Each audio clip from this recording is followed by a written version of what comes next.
Welcome to Mr. Nightbleed. Tonight, in 7 creepiest graves ever discovered across the U.S., we unearth what was never meant to see the light again. Coffins sealed with warnings, tombs built backward to confuse spirits, and graves that refuse to stay closed. These aren't legends. They're real, documented sites, each carrying its own shadow. From the cracked marble of forgotten New England cemeteries to the red clay graves of the Deep South, these burial sites tell stories that won't die. My goal this month is to reach 3,000 subscribers. Almost 90% of viewers listen and vanish without subscribing. Don't be one of them. Join the darkness. Subscribe now. Before we begin, tell me in the comments where you're watching from and what hour of the night it is for you. And if there's a grave or cemetery in your town that unsettles you, type its name below. Because when the world sleeps and the soil settles, some graves whisper back, kill the lights, silence the world. Take a slow breath and let us begin. The first thing I noticed was the way the old bell rope twitched without wind. A tiny tremor that set the clapper knocking once against bronze, then silence, then twice more as if someone's gloved hand had tested it and let go. I was halfway across the gate road and already wet to the cuffs from the drizzle, and that small sound felt like the cemetery clearing its throat. The sodium lamps hummed with that flat electric pitch that makes the sky look bruised, and sheets of mist were dragging through the rows. I was working the night shift for the second week in a row. My name is Daniel. I'm 37, and I took the job because I needed something quiet after my marriage cracked down the middle. Quiet isn't what cemeteries give you. They give you 1,000 tiny sounds stacked on top of each other until your head invents patterns. I was posted at the watch house just inside the iron gate, the one with the cracked window and the kettle that takes 20 minutes to pretend it is boiled. Ernie, the senior caretaker, had handed me the brass key to the chapel and said, "Save your back and don't move stones after 9. He always says save your back. He keeps peppermint tea in a dented thermos and has a habit of rolling his shoulders like a bull ready to shrug off a yoke." Lila from Records, a grad student with chipped navy nail polish, had been in earlier to check a ledger. She tapped a pencil against her lip and told me to keep an eye on the north path, because someone had relocked one of the side gates after she opened it. If it's locked again, she'd said, log it this time. The city keeps asking. She smells like paper and rain. The drizzle had turned the gravel to a dark paste that sucked at boots, and the air tasted like vinegar and metal every time I lifted my head. The smell is always here after it rains, seeping up from the old vaults and the iron fences. Not strong enough to be called stench, just the ghost of it. I checked the Motorola radio on my belt, clicked it on, listened to the static. The bell rope gave one small tug behind me. I turned and watched it settle back against the stone. My mag light bounced a cold circle across the chapel steps and the moss at the edges. The beam drifted down to the bottom landing and found nothing. And yet I swear I heard it for the first time that night. A faint humming under the steps, like a bottle singing when you run a wet finger around the rim. I make a circuit every hour. Gate road to the family mausoleums, past the old watch house with the brick chimney that hasn't drawn properly since spring. Over the narrow crest toward the columbarium and the chapel with its Yale lock that sticks unless you warm it with your palm. The map of this place is in my boots now. When I walk, I count. It's a dumb trick I picked up from a guy named Brother Dale who works daytime and coughs into his sleeve and counts everything without meaning to. Tonight I tried to let the counting drown out the humming, but when I reached the chapel again, the sound seemed to be waiting for me. I unlocked the door and clicked on the inside lights. One long fluorescent coughed awake, then a second, and the chapel took shape out of the gloom like a patience game coming together. Pews, dust, old hymnals with curled corners, and at the front, the stone steps descending under a grated door to the utility corridor that runs beneath the chapel and back toward 2 of the oldest mausoleums. We don't use the corridor much. There's a hatch halfway down that sticks. There's a rule that we don't open it without 2 people present. There's also a second rule that whoever opened the hatch last has to sign the ledger in the watch house and drop the date into the maintenance log. The page for this month had a blank where a date should have been. Lila had circled it earlier with a tiny frown. I stood at the top of those steps with rainwater slicking off my jacket, listening to what sounded like air being pulled gently through narrow pipes. Humming is the only word I have for it. Though it had a human quality without voice, a sense of being made by something that wasn't entirely mechanical. The brass key felt heavy in my pocket when I touched it. The main object of this place sits on that ring along with half a dozen smaller keys, But the brass one is what your fingers find in the dark. It opens the grate, the old records room, the side door of the watch house, and one more lock we don't talk about because the key shouldn't fit it and does. I logged the minute on my phone and did another circuit. At plot row K, a nameplate screw shivered itself loose and rattled once against the headstone. I tightened it without thinking.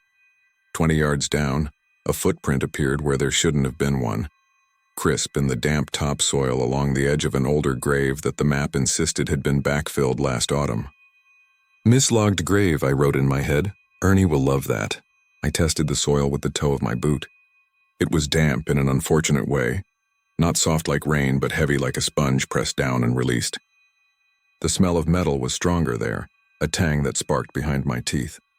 By the second circuit, the side gate on the north path had been relocked again. I know I opened it. I remember the click of the latch at 9:15, the exact sound the bolt makes when it sits right. I radioed the watch house and got only a hiss and a dragging sound as if someone had set the radio down against fabric. Ernie, you copy? Silence. The bell rope moved, 3 slow phantom tugs. I told myself it was a draft. I told myself a lot of things that night. Lila had left a stack of copies in the chapel, plot cards, and a faded article about iron coffins. When the city was smaller, someone had been buried nearby in a cast iron coffin shaped like a human body, a style popular before the Civil War. The article was dry and clinical, but one line was underlined in faint pencil. Movement of the coffin compromised the preservation.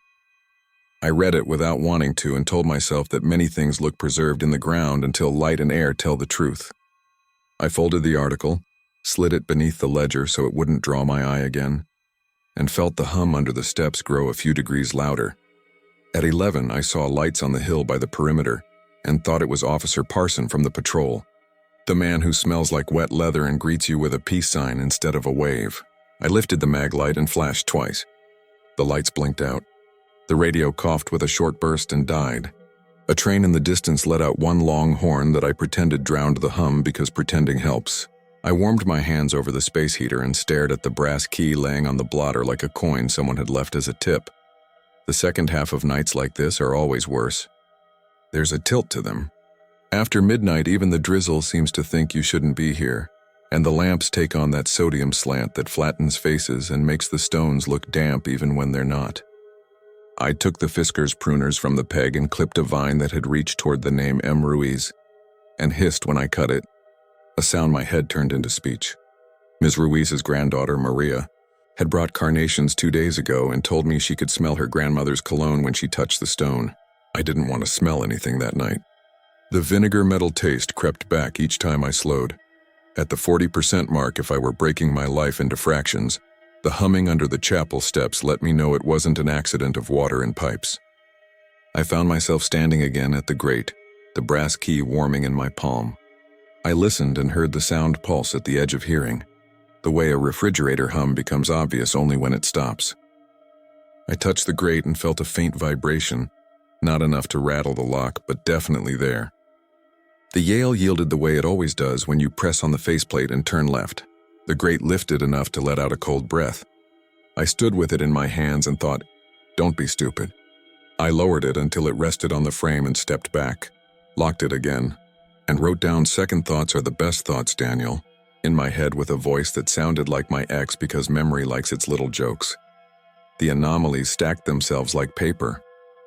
The bell rope tremored at intervals that made pattern from coincidence. The north gate latch clicked from closed to open when I turned my back and then back to closed. When I checked row K again, the damp patch had widened without rain. When I took a photograph of the mislogged grave to attach later, the screen caught a faint mist hanging low to the ground that didn't show up when I looked with my own eyes. I heard what I would have sworn was a faint hum not only under the steps but now under the gravel, a felt tone that ran up my legs when I stood still. Around 1:30, Ernie finally came on the radio with a crackle and a sleepy, "You breathing?" He was at home, voice wrapped in blankets. He told me to check the utility corridor for a leak because the transformer had tripped twice earlier. I didn't tell him about the humming. He would come down in his boots in the drizzle to show me there's nothing there and tell me to save my back. I said I'd check and call if the breaker looked wrong. He told me not to be a hero and clicked off. I took the brass key, the mag light, and the radio, and I opened the grate. The steps are short and steep and smell like old pennies. My breath made a small white shape in the air. The sodium light through the main windows didn't reach here, and the fluorescent in the entry flickered once and steadied, painting everything in a low, patient blue. The hum increased by an amount that made my scalp feel tight. It wasn't loud, but it took up space. It felt like standing near a hive without seeing bees. The corridor runs under the chapel and then forks. One leg toward the records closet, one toward the oldest mausoleums. The hum came from the right. I told myself leak and kept moving. The padlock on the hatch halfway down had been left on the hasp but not closed, a kind of lazy surface obedience that said someone had meant to lock it and been interrupted. The hasp was new steel on old wood. I lifted it with my thumb and the hatch gave a sigh and rose an inch as if someone had pressed from underneath. I froze with my maglite beam steady on the seam. No air moved. Nothing emerged. The hum multiplied itself for a second like two notes had been struck an octave apart, and then settled back into one. My mouth had dried with that chalky fear that makes swallowing feel like work. The choice is always like this. The cemetery forces you into small, honest decisions. Do you open a door you don't want to because that is your job? Or do you lie to your job because you are a creature with a heartbeat? I knelt and slid the hatch back. The brass key warmed my fingers again, doing nothing and yet somehow present as if it were meant for this lock too.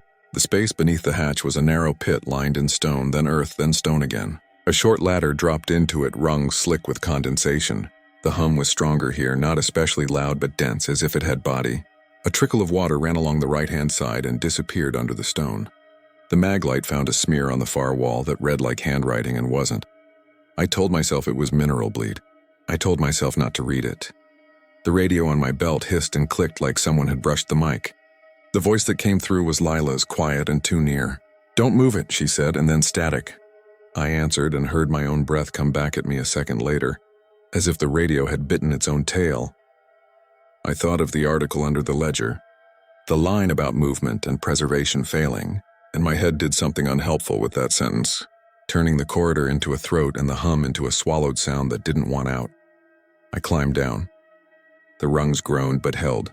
The air had that vinegar metal taste in a sharper form now, a sting in the nose. The beam of the maglite shook enough to show my hand had started to tremble.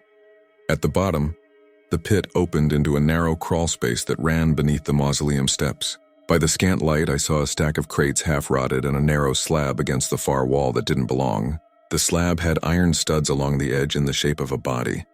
The faint outline of a face sharpened by the angle of the beam into an optical illusion that wasn't completely illusion. The iron had bloomed rust where fingers would be. 5 small flowers of it. I didn't touch it. I stood with my shoulder blades against cool stone and listened to the hum gather at the corners. There was no door to shut my eyes and pretend distance with. The hum rose half a tone and the water made a delicate tapping sound like a spoon against a glass, and somewhere above me someone tugged the bell rope 3 times, slow and courteous.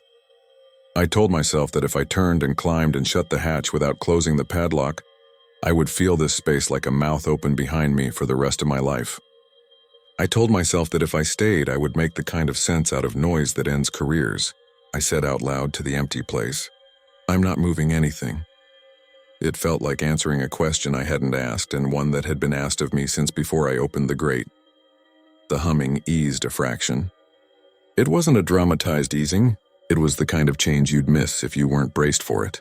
I turned carefully, set the maglite on the rung so the beam angled down, and reached up for the hatch. The brass key was in my mouth for a second, taste of metal bitter as blood. I slid the hatch with 2 fingers and it came surprisingly easy, as if someone had nudged from the other side. I hauled myself up, left elbow scraping the edge, and stood in the corridor with knees damp and palms black. I shut the hatch and laid the padlock in place and did not click it. I don't know why I didn't click it.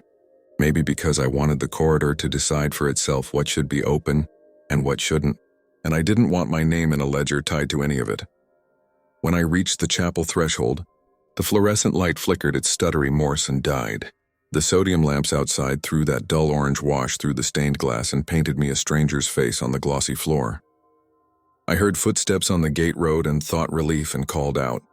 Officer Parsons' silhouette filled the doorway with his leather jacket dark as oil. He lifted a hand in the peace sign and took 2 steps in and stopped, head cocked like a dog hearing a far whistle. "You hear that?" he asked. I told him it was a leak. He said leaks don't keep time, and stood still long enough that we both felt the hum as a pulse in the soles of our feet. I called Ernie anyway. He listened and let me talk myself into and out of several decisions. He said, "If you didn't move anything, go home in your head and finish your shift with your body. Save your back. The morning crew will look." I made 3 more circuits because ritual keeps the mind from crowning with panic. On the first, the mislogged grave had settled like a cake that realizes it's out of eggs. The dampness contracted into a smoother oval, the smell less bright. On the second, the north gate stood slightly ajar, as if a hand had left it so that someone could pass without a clang. On the third, the bell rope hung still and the taste of metal had retreated. The radio stayed quiet, except for the delicate scratching of someone breathing. At the far end of the line, and realizing that they had leaned too close to the mic, I wrote my notes in the ledger when the drizzle backed off and the sky lightened from purple to a gray, the color of pencil shavings. I wrote that I had not opened the hatch and then crossed it out, and wrote that I had, and then crossed out the crossing out. Lila showed up at 5 with a stack of cards and a pencil behind her ear. She read my notes and lifted an eyebrow. She tapped the page and said, "The city loves clarity." Her nail clicked against the word hum like it was a bead on a string. She didn't ask about the iron coffin article. I didn't bring it up. We stood in the chapel and listened to nothing, and found it more comforting than we should have. At dawn, I walked to the gate to swing it open and saw that the padlock on the north path had been threaded through the latch and left unclicked. I clicked it, then clicked it again because habit can be a kind of prayer. The air had rinsed itself clean for now, and the sodium lamps clicked off in a slow chain like someone was extinguishing candles one by one. Ernie came up the road with steam coming out of his thermos and said, "Well?" As if the word were a netcast for all I wouldn't say. I told him I'd make coffee, and he said peppermint tea is coffee for people who don't like coffee, and grinned. We checked the corridor together. The grate opened with the same soft sigh and revealed steps that looked like steps. The hatch lay shut with the padlock resting like a coin where I'd left it. The hum, if it existed, hid itself among the basement noises and the whisper of our jackets. Ernie put a hand to the stone and raised his eyebrows the way he does when a thing matches his expectation and confounds it at the same time. "If it's a leak," he said, "it will show itself when the ground warms." He put the padlock through the hasp and clicked it. The sound was smaller than I expected and more final. I worked the day into a normal shape. I wrote that the mislogged grave requires review. I walked the rows and nodded to names that have become familiar. Mr. Gupta, who comes at noon and smells like cloves even in the rain, waved from his wife's plot and said, "Quiet night?" I told him yes. It wasn't a lie in the way that matters. The sky broke open to a pale band and the chapel windows gave back a softer light. The bell hung passive and dull. The brass key sat warm on my palm when I closed the watch house for a moment to breathe. When my shift ended, I signed out. Lila handed me a photocopy of my own messy log and said, "The city loves handwriting." Her smile was the kind you give someone who has stared too long at one thing. I stepped out into a morning that smelled like wet grass instead of iron. At the gate, the bell rope stirred once as if an insect had flown too close and brushed it with a wing. I turned and looked down the path toward the chapel.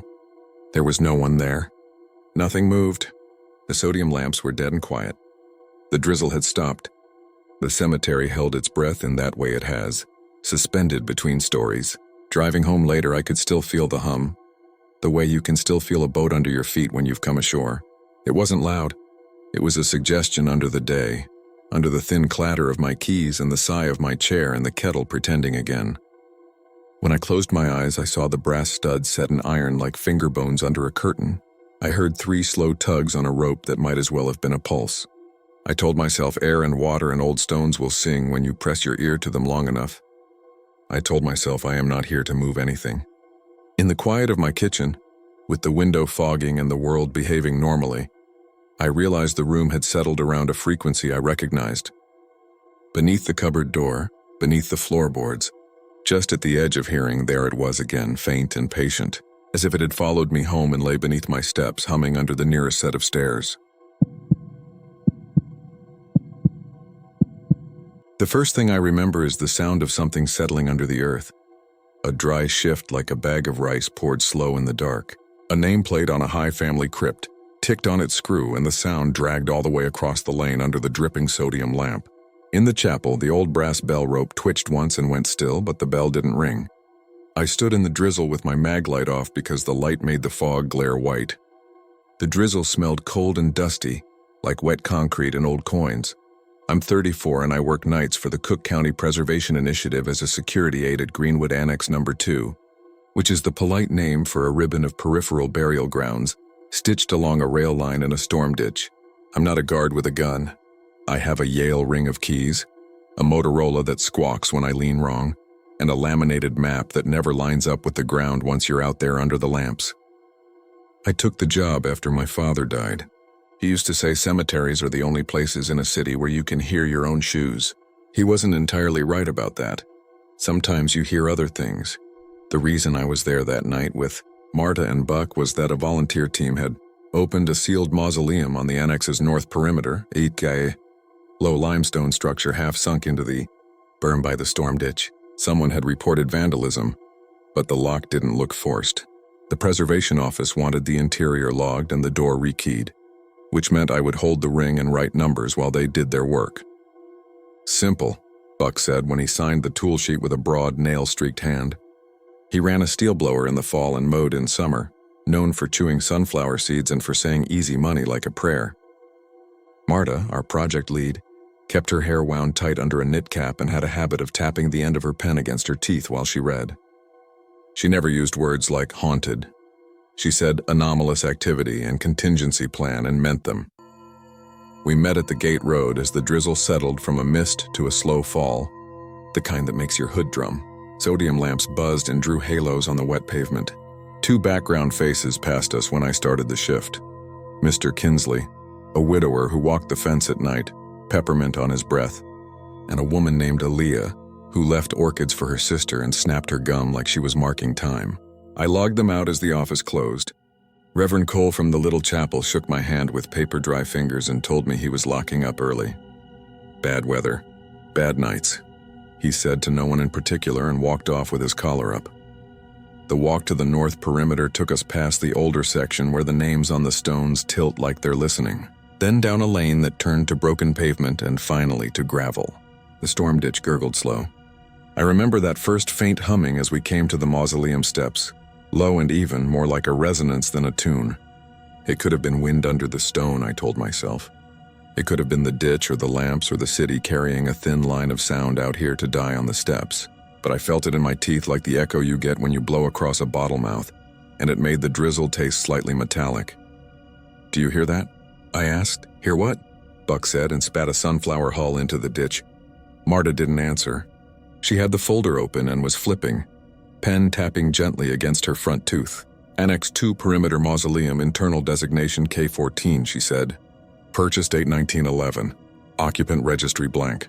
There's a note about a glass coffin in a 1978 memo from the Historical Society. But that's probably apocryphal because who would transport glass through freeze-thaw? We log, we photograph, we seal. Easy money. She said the last two words like she was making fun of Buck, and Buck grinned. I tried the Yale ER2 key on the brass cylinder and it didn't turn. I tried a K14 tag and it bound halfway and gritted like there was sand in it. Procedural anomaly 1, I thought, and wrote it down because I feel better when I write things in the ledger. Like each line pins something to the page that might otherwise walk around. Marta kept tapping her pen, then put her glove over the end so she wouldn't chip a tooth and said to try the older brass key with the smooth head, the one someone had sawed short years ago to fit the old barrels. It turned. We swung the door open on a breath of air that smelled like damp stone and something sharp, something vinegar metal that cut through the drizzle. The first impression was blue darkness like lake water. Then my eyes found angles and sheen. The coffin was glass. The woman inside wore a white dress that had gone not yellow but a kind of moon gray with dust. Her hands were folded over a bouquet that had collapsed to sticks and a powder that used to be flowers. At the head, just over her shoulder, the brass plaque read, "Till he returns." There was no name. The condensation had licked little arcs across the inside like snails had traced their windows. My mag light clicked on and made a white bar across her face that lit a fine line of stitches where her veil was basted to a comb. I moved the beam away because shining light on a sleeping face feels like waking a child. People didn't do this, Buck said. Glass breaks. She'd freeze. Marta slid past him, breath small in the cold. It's a commercial plate glass at least an inch thick. They did sometimes use it. Chicago had a few. The detail here is the brass rails, and the fact that it's not stolen. Who is she? I asked. On the stone ledge under the plaque sat a ledger page mounted behind a pane. It was not frozen to the backing like some we see. You could see where the ink had feathered in damp and dried. It read, "Purchase, 1 tempered glass casket, 1 key with duplicate, 1 inscription plate till he returns." No date of interment, no officiant. Between the lines, a brown water bloom had spread like a crushed flower. There was nothing else. Marta took her photos. Buck moved the beam of his headlamp in an impatient pattern. I stood by the steps and listened to the hum. I thought it was louder, then softer, then gone. But when Buck set his camera case down and it ticked against the limestone, the hum seemed to swallow the small sound and make it rounder. I thought about the ditch. I thought about the lamps. I wrote in the ledger, faint vibration, hum under stairs. Check rail alignment, rebar. When we closed the door, the air temperature jumped a hair and the drizzle darkened the stone around the keyhole like it had tears. We started to lock up, but the key wouldn't come out. The GR4 tag had turned and seated. The barrel had engaged, but the key sat stubbornly like a jaw clamped on a spoon. Anomaly 2. I breathed and was about to work it gently when the Motorola on my chest barked with a squeal, and the captain's voice cut in and out. "Got a north, Marta, do you copy?"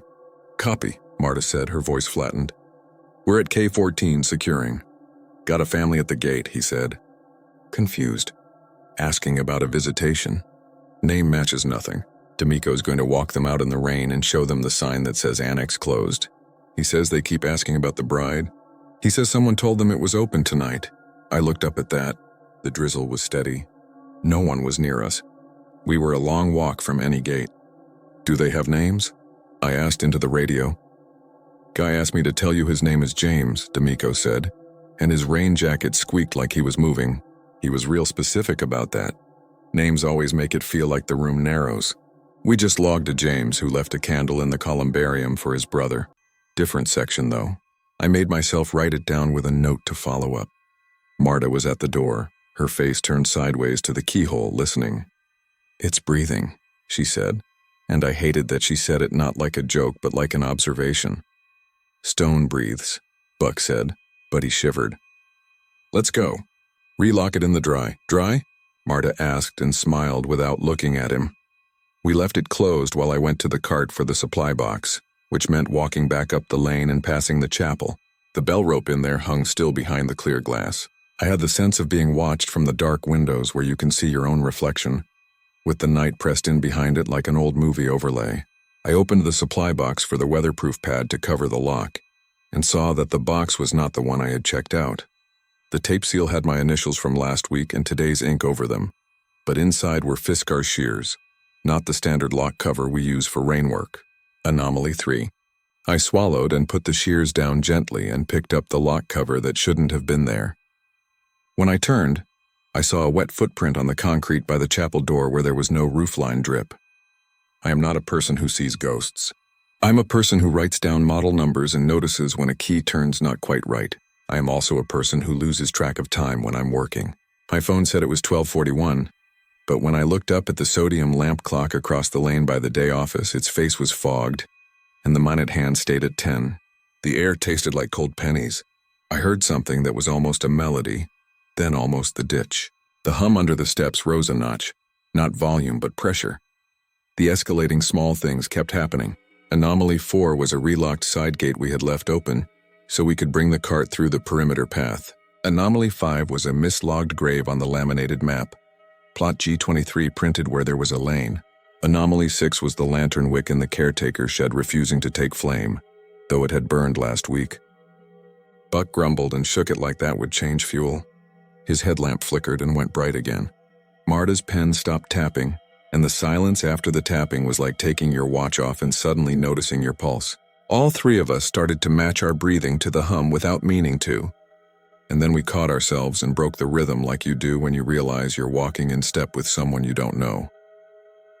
Buck was the first to say something honest. "I don't like this," he said. "That thing with the key, the smell, and I don't like that inscription." "Till he returns," I said. "To who?" he asked. We went back to the mouth of the mausoleum with the pad ready. I crouched to the lock, and because I was nervous, I put the radio down for a second on the stone ledge where the ledger page sat. I had the sense of someone standing right behind me and started to talk because talking keeps you from hearing things inside your head. "We're securing K-14 exterior pad over old barrel until new core is issued," I said. My voice sounded calm. My hands felt like I had washed them in cold alcohol. That was when the bell in the chapel rang once, very soft, like someone tugged the rope just enough to kiss the brass with the clapper. We all froze. The chapel was 2 lanes away, empty. The hum under the steps didn't change, didn't pause or answer, but it felt nearer. The way a train you can't see feels nearer when the ground begins to talk. Marta made a decision with her jaw. "Open it," she said. We look again. We confirm inventory. We close in pad. Then we go write our anomalies up in a room with a door. "What inventory?" Buck asked, but his hands were already on the door. "The duplicate key," she said. "Ledger says 2. We need to confirm the second is present." I turned the Yale with my glove off so I could feel when the pins yielded. The lock accepted me like I knew it. When the door opened, the glass box breathed a fog bloom on its own interior and then cleared. I stepped sideways because I didn't want to stand directly in front of her face. Marta swept the light along the ledge. There, in a little trough cut in the stone beneath the plaque, sat a second brass key, identical to the one in my hand except for a notch filed strange. It was wet as if someone had just taken it out of their mouth. "Got it," she said. "Photograph log." And then her pen tapped once against her teeth and she flinched and set it down and pressed the back of her hand to her lips like they had burned. "Don't touch it," I said. But she had already picked it up for the photo, and the metal made an audible, small, wet sound against her glove. We all heard it and thought of tongues. The next minutes are knotted tight in my head. The radio skittered on the stone and I reached before it could fall. Something moved in the glass coffin. Not a lot, not a dramatic shift. The bouquet's powder slid minute grains onto the glass in a way that could have been vibration from the steps, or from the way Buck had set his weight differently, but we all saw it and our bodies answered like we had seen a face blink. The inscription plate had a tiny screw that caught my maglite beam and made a restless little star. Up the lane, the squeak of a rain jacket came and went. It could have been D'Amico walking a perimeter. It could have been the sound lamp transformed into something like footsteps by the funhouse acoustics of wet stone and fences. When the hum under the steps deepened, my teeth sang again and my eyes watered.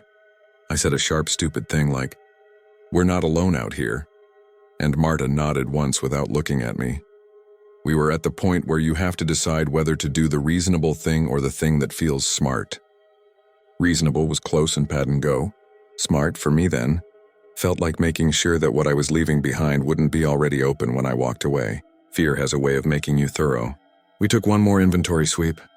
That was when Buck's headlamp went to a dull pulse and my maglite stuttered like cheap theater lightning. The sodium lamp behind us buzzed higher, then guttered, then came on. Something hummed like breath, but not inside a chest. It came from the stone under our feet. The steps had a faint radial pattern, a sunburst cut shallow by a mason for traction. The vibration made the water in the grooves tremble. Marta reached and pressed her palm against the step like she could feel a heartbeat in her throat. "It's not the ditch," she said. We fell into a pattern of working that felt like a drill.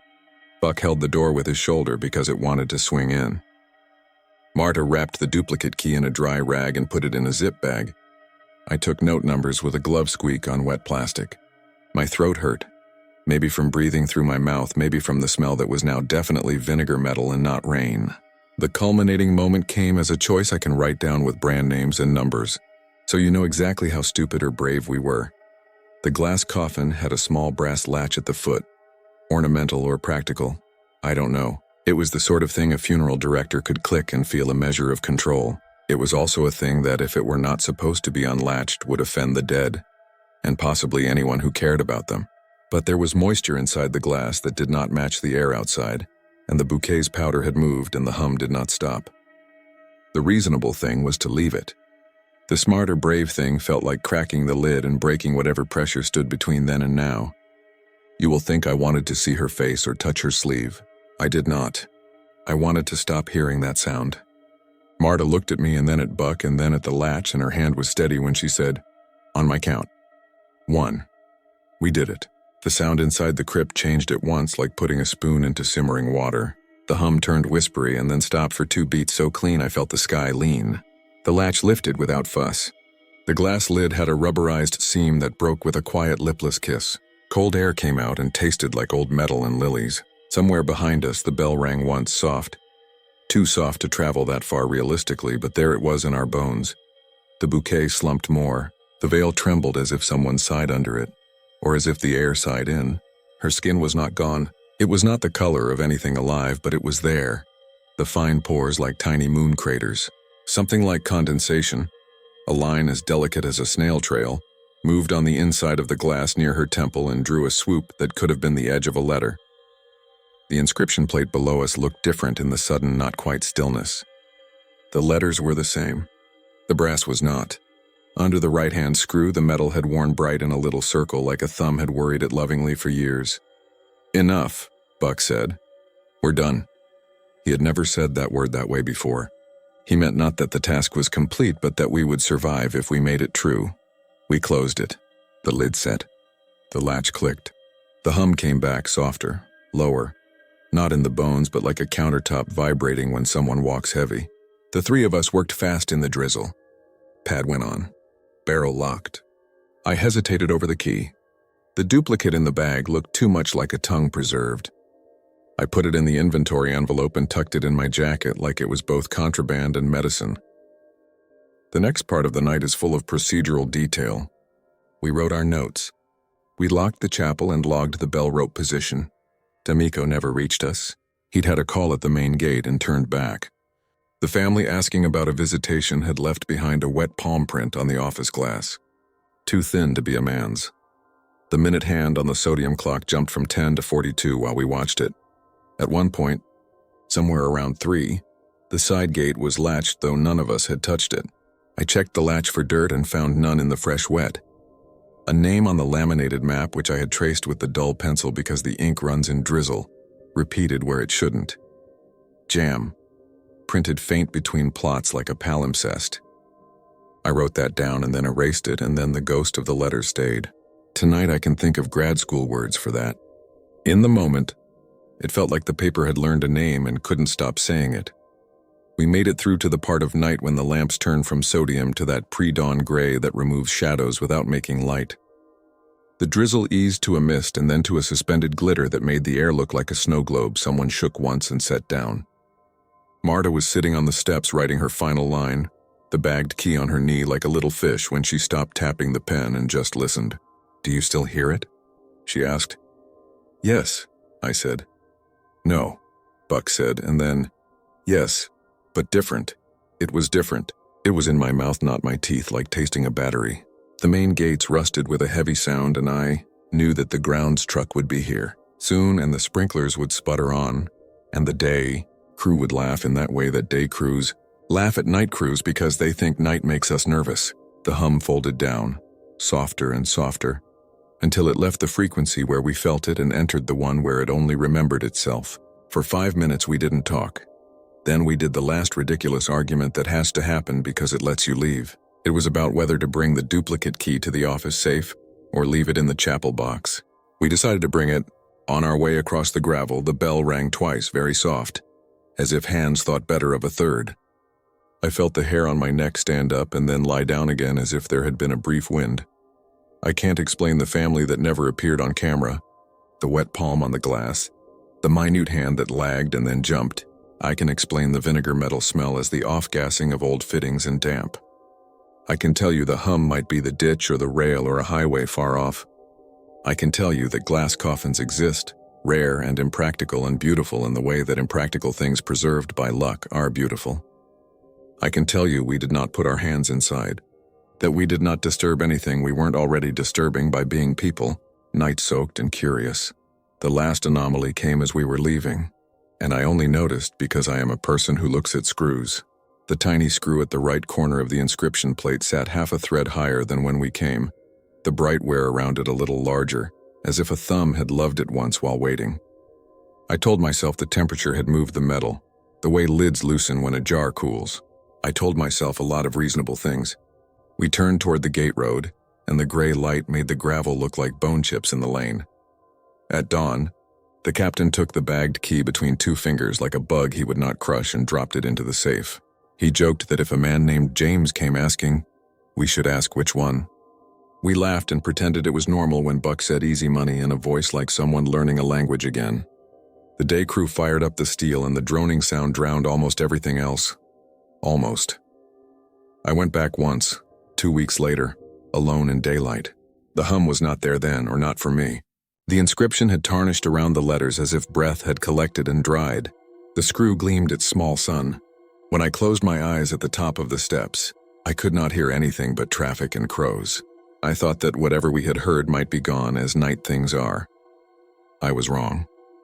Sometimes now, when a drizzle beads on the chain link at the perimeter and the bell rope hangs perfectly still in its window and my mag light is off because the fog makes the beam a wall, I stop at those steps and I stand very quiet. Far under the stone comes a line of sound, steady and patient as a man walking home. A faint humming beneath the mausoleum steps that I tell myself I am not hearing. If the wind is right, I can taste metal. If the morning is near, it can be quiet enough to count. 1, 2, and then, after a pause that feels like someone reading a plaque with their thumb on the screw, a third softer, as if the earth is practicing the sound of a return. The first sound was a rattle, the tiny metallic chatter of a nameplate working itself loose on a vault as if the drizzle had fingers. Then the rain guttered in the oaks and the whole cemetery exhaled, a soft settling of stone and wet air. I stopped on the gate road with my mag light pointed low and heard something under it all that wasn't wind, a thin tone that seemed to come up through the steps of the big Arsenault mausoleum. By the time I swung the beam toward the stairs, the tone was gone, replaced by the hiss of cold rain on limestone. I'm a 34-year-old night watch for Lafayette Cemetery No. 1, hired through the city's preservation contractor, because people keep slipping in after hours and because the weather has been wrong. Tonight I was in because a storm band had stalled over the garden district, a gray curtain that made the sodium lamps go fuzzy and orange. Marcel, the daytime caretaker, had pressed the heavy ring of brass keys into my hand at shift change and said, "You good, Cher? Watch the drains." He tugged his earlobe like he does when he's worried and told the old story again without smiling. The singing casket, the musician, the harmonica that learned the wind. I laughed then because I always do, and because the watch house had the dry smell of paper and coffee and everything seemed manageable. By the 5th minute outside, I realized the lock on the Washington Avenue gate was engaged from the wrong side. I had logged it open for the trolley of the masonry crew earlier. The entry in the ledger had my initials. Now the Yale was snapped shut from the street side. Orange rain light ran down the bars. Inside the watch house, the ledger page where I'd written the open time had a damp ripple to it that hadn't been there an hour ago. The page wasn't blanked or torn. The ink just looked absorbed, bruised into the paper. Small things like that add up on a wet night. You try to ignore them. You tell yourself the last guy made a mistake.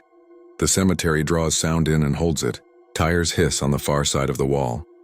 But inside the gates, all you hear are drops on leaves, trickles in the low drains. The small adjustment sounds of brick and plate. I made my rounds with my Motorola clipped to my jacket and the mag light in my left hand.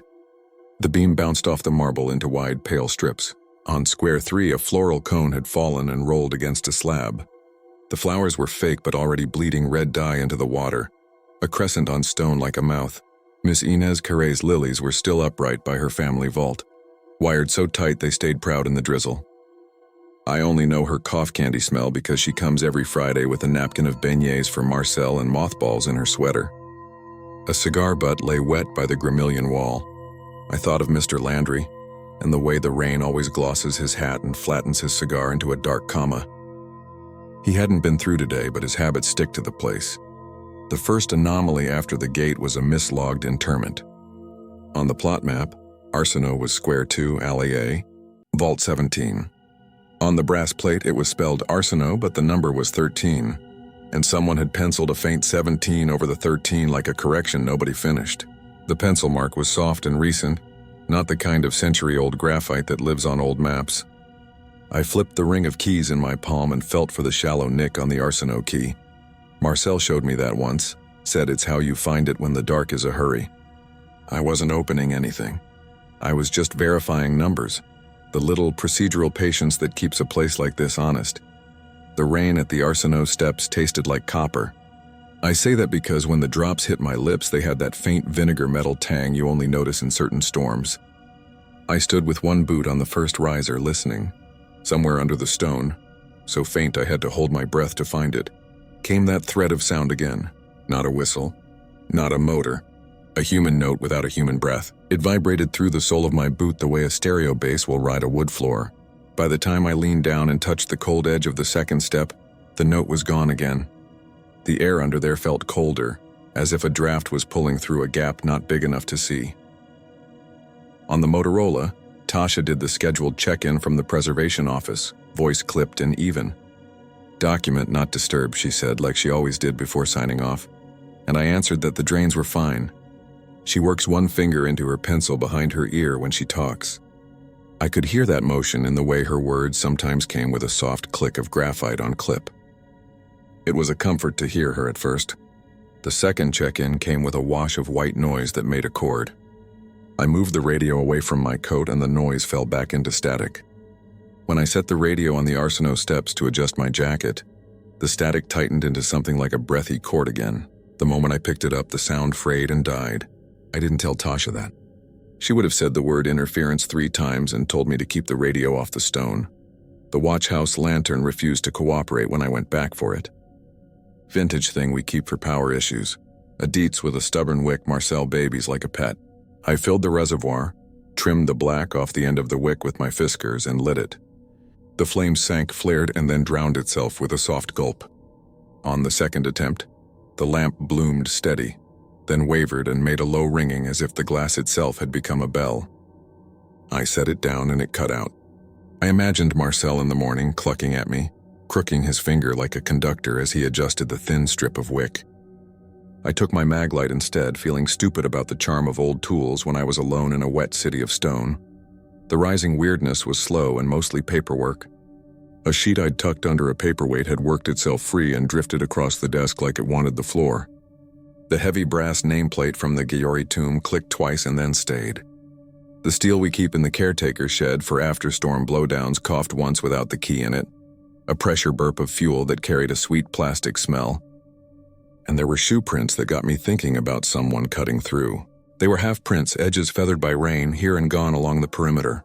I called out like I do, my voice loud under the oaks, telling whoever might be in there that the place was closed and that the police passed by every 30 minutes.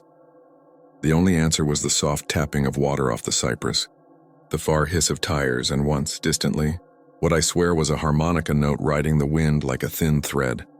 Again from those Arsenault steps. At 40% of the night, call it just before midnight, the humming under the Arsenault stairs came and stayed. I wouldn't have noticed it if the sodium lights hadn't flickered. The storm did that thing where the city goes briefly dim and then the whole place brightens again as if somebody cleaned the air. In that shift, the tone felt anchored to the steps, not to the wind or to me. I put my hand flat on the second riser and felt the sound in my palm bones. The note didn't move around. It was a continuous pitch, the kind you can hum with and feel silly doing it. I tried it lightly, a kind of question back to a noise. The vibration in the stone drifted a hair, then steadied again like it had found me and decided I didn't matter. My radio gave a small huff. I didn't notice until later that the heavy brass key to Arsenault had shifted on the ring during all my fumbling, and now lay on top, pointed toward the stairs. If you work nights long enough, you collect background people in your head. Benny Gauthier, the mason with lime in the beds of his nails and a low whistle when he lifts. Kiki, who sells tour tickets by day and sneaks in after hours to light a candle. Gardenia heavy perfume hanging in the gate road for an hour after she's left. Officer Duarte, who stops at the iron bars, leather jacket gone dark with rain, and taps his knuckle on the gate in a slow 2-beat like a drummer counting himself into a quiet song. I thought about them just then for reasons I couldn't explain, maybe trying to summon daylight habits to push back the strangeness. Kiki's humming is always a pop melody under her breath. Benny's whistle is practical. Neither sounded like the thread under the steps. Close to one, my own name jumped me. I was checking plates in Square One when I saw Daniels in raised letters on a vault I knew didn't carry that name yesterday. It was Dandridge last week. You could explain a painted name with fresh grief, but cast letters don't change. The next sweep, it was back to Dandridge. I chalked that moment to angle and water and my brain filling gaps. Still, I dragged my fingers over the letters. They were cold and steady and absolutely what they were. The rain light made my eyes lie. The ledger book came out again because that's what I can control. I flipped to 1903 like a person checking a superstition and found the entry Marcel always points to when he tells the story. Émile Arsenault, musician by trade. Interred with personal effects. The phrase is neat script, the ink brown but not broken. Marcel says the mourners kept asking for the grave to be reopened during the first big storm after. The workmen refused. Wind carries foolishness, he says, and then his eyes go to the steps as if the stone is listening. I felt for the key again. I told myself I wasn't going to need it. At 2, the wind shifted and pushed rain into the oaks at a slant that made the lamps look smeared. I did the thing you do when you don't want to feel foolish and put the radio on the Arsenault stair again. The static braided into a near melody that matched the pitch of the stone hum, and then seemed to comb through higher harmonics like a hand across strings. The sound made the hair on my forearm stand. It wasn't loud. It was intimate, the way a person's breath is when they lean close enough to fog your glasses and you pretend not to notice. I picked the radio up and the harmonics cut off, but the low note kept. I pressed my palm to the step and felt the rhythm of the water in the drain below, and something like a second pulse out of time with it. I tried not to use the word heartbeat. Climax began in a way I couldn't dress up. The drain clogged. Water pooled in the depression by the step and ran back toward the gate road. If the flow doesn't draw off, it creeps into the family vaults by capillary without asking permission. Marcel's voice lives under my own in those moments. Watch the drains. He worries about freeze-thaw cycles, but water does its worst before it ever freezes. It was a forced choice, practical more than spooky. Either I open the Arsenault gate and check the drain intake behind the stairs to keep water from undermining the foundation, or I let the humming go on and the water rise and hope I can explain the decision later to a man who has spent 40 years keeping mortar intact. The Yale lock on the gate sat pretty in the rain with a thin lace of orange dripping from its toe. My hand shook more than I wanted it to as I sorted the keys. The Arsenault key was not complicated. It was just a key, old brass, with a shallow notch near the head where someone had dropped it 100 times. The lock took it like it had been hungry.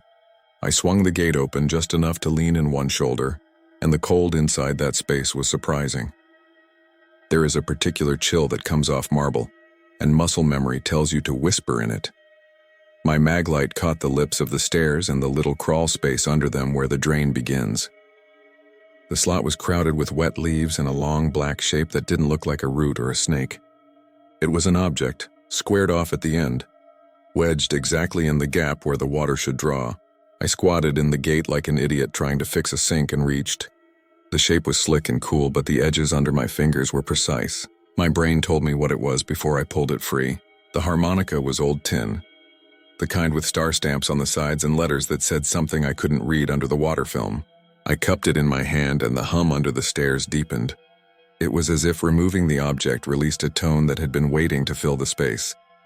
The radio on my shoulder coughed and spit out Tasha's voice clipped into pieces. Do not. The interior? Daniel?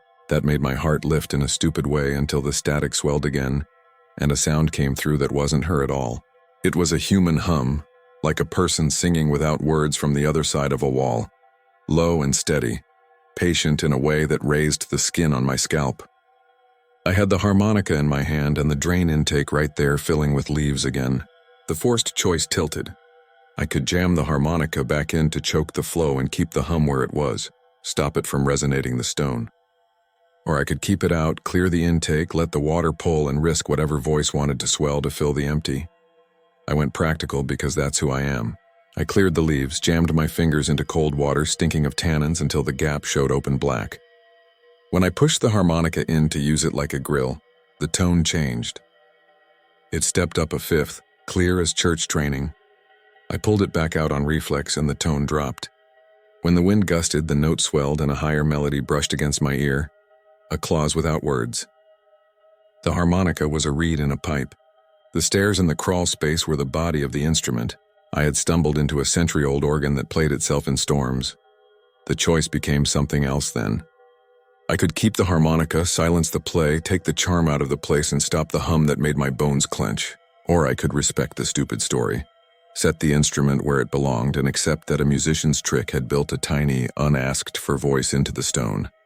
Somewhere between those thoughts, the radio gave me Tasha whole. "Do not remove anything from an interment," she said slow, like I was a rookie. "Document, not disturb." She didn't know what I held. It didn't matter. The job is the job. I slid the harmonica back into the gap with both hands this time, lining the holes with the flow. The note rose and then settled into a long, even hum that made the steps give small ticks as if they were adjusting to a new old tension. The water drew hard, gurgled, and the puddle dropped back to a sheen. I stayed there with my hands braced on cold stone and let my breathing fall into that tone. The cemetery has eaves that don't move, and under them I felt like I had put a tiny engine back where it belonged. The wind ran a scale and then leveled off. I took my hands away and the stone was a stone again. Cold, heavy, obedient to gravity and weather, but not to me. When I stood, the radio barked again, and a voice that wasn't Tasha came through the open channel like a person speaking from a pocket against cloth. 3 sounds, close together. Not words, not even notes. It was what you make when you tug a bell rope slowly 3 times without the bell ever finishing the peal. It was as soft as breath on glass. I said my own name out loud to return myself to myself, then called in that the drains were clear. I did not say what I had done. I did not say what I had heard. Tasha told me to come back to the watch house and log it. I locked the gate and the Yale made that very human click. The brass key felt heavy, its shape familiar in my palm, the notch near the head like a small healed wound in metal. I wiped it on my jacket and my hand smelled like pennies. When I stepped back, my boot slid on algae. The hum stayed low. Hardly more than a suggestion under the rain. I put my hand on the step one last time and felt it in me like a sympathetic string vibrating to a note you didn't choose. The rain eased as if the sky had remembered how to breathe. I logged everything because that is what buys you mercy in someone else's book. Cleared drain by Arsenault. Water receded, no damage. I wrote with the slow printing I use after midnight so I don't bungle numbers. My pen left darker ink on that line than the others. The watch house had that quiet after a scare where the clock seems to tick louder and paper makes a sound. The Dietz lantern on the shelf chose that moment to light itself in my memory, and the idea bothered me enough that I went to it.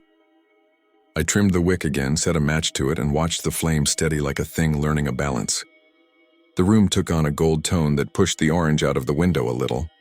Marcel showed up before dawn because he always does when the weather badgers him in his sleep.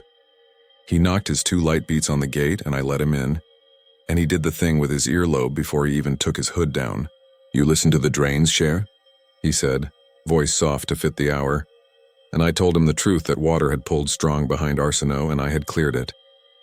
He sniffed the air the way he sniffs coffee. The vinegar metal smell faint now that the rain had settled into a thin curtain. "They sang?" he asked without irony. I said I heard something under the steps. He shook rain off his hat brim and didn't look at me when he said, "Storms teach stone their songs." The storm gave up fully around 6. The sodium lamps clicked off and the gray coming over the oaks was the color of a clean sheet. I did one last walk, partly to check the puddles, partly because the place never feels like a place you can leave without asking it if it minds. The floral cone had finally let go and lay on its side, the red dye washed thin. Benny's whistle wasn't in the air, but I could imagine it. The Dandridge plate said Dandridge, solid and normal, raised letters catching pale light. I paused at the Arsenault steps and put my knuckles on the stone where a person might knock on wood. Nothing sounded back but rain finding a new path in the leaves. Tasha came at 7 with her clipboard and pencil and the words, "Document, not disturb," already in place behind her teeth. She asked me to show her where the water had pooled. I did and said nothing else. She crouched by the step and touched the edge of the drain intake, and her face made the professional neutral, the way I guess mine does when I don't want to give myself away. "We'll note it," she said. "Good call." When she stood, the pencil skated behind her ear and she breathed in through her nose. "Do you smell that?" she asked. I said only the rain. She shook her head. "Something like copper. We let that sit between us, not heavy, just true." I handed the brass keys to Marcel and his palm swallowed them like they'd never left. He hooked the ring to his belt and patted the keys the way men pat pockets to count their lives.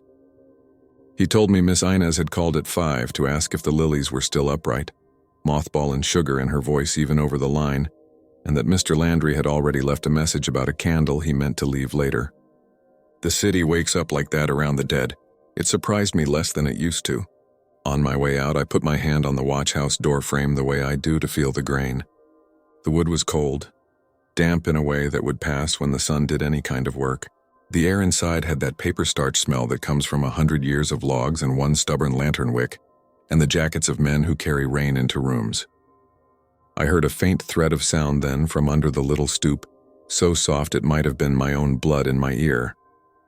I bent down because of course I did. The tone under the step matched nothing, a single patient hum that rose a hair when a breeze went under the door. It made me think of tin, of a mouthpiece, of a thing lined with holes that waited for wind. I said goodbye to Marcel, and he lifted 2 fingers without looking, eyes on the ledger. At the gate road, the world beyond was starting to sound like cars again. The cemetery behind me breathed its soft stone breath. As I stepped onto Washington, a gust moved the oaks and the little hum under the watch house stoop rose enough to make a shape in the air. The outline of a melody that once belonged to a man who wanted to be buried with the thing that taught his fingers. I paused without meaning to. The sound slipped back into itself. 3 times, very slowly, something like a voice without breath tugged at the morning, and then the day took the frequency away. I walked on with the weight of a brass key no longer in my pocket and the note of it in my teeth. And if I'm quiet at my kitchen sink now, sometimes I swear I hear that faint humming beneath my own steps.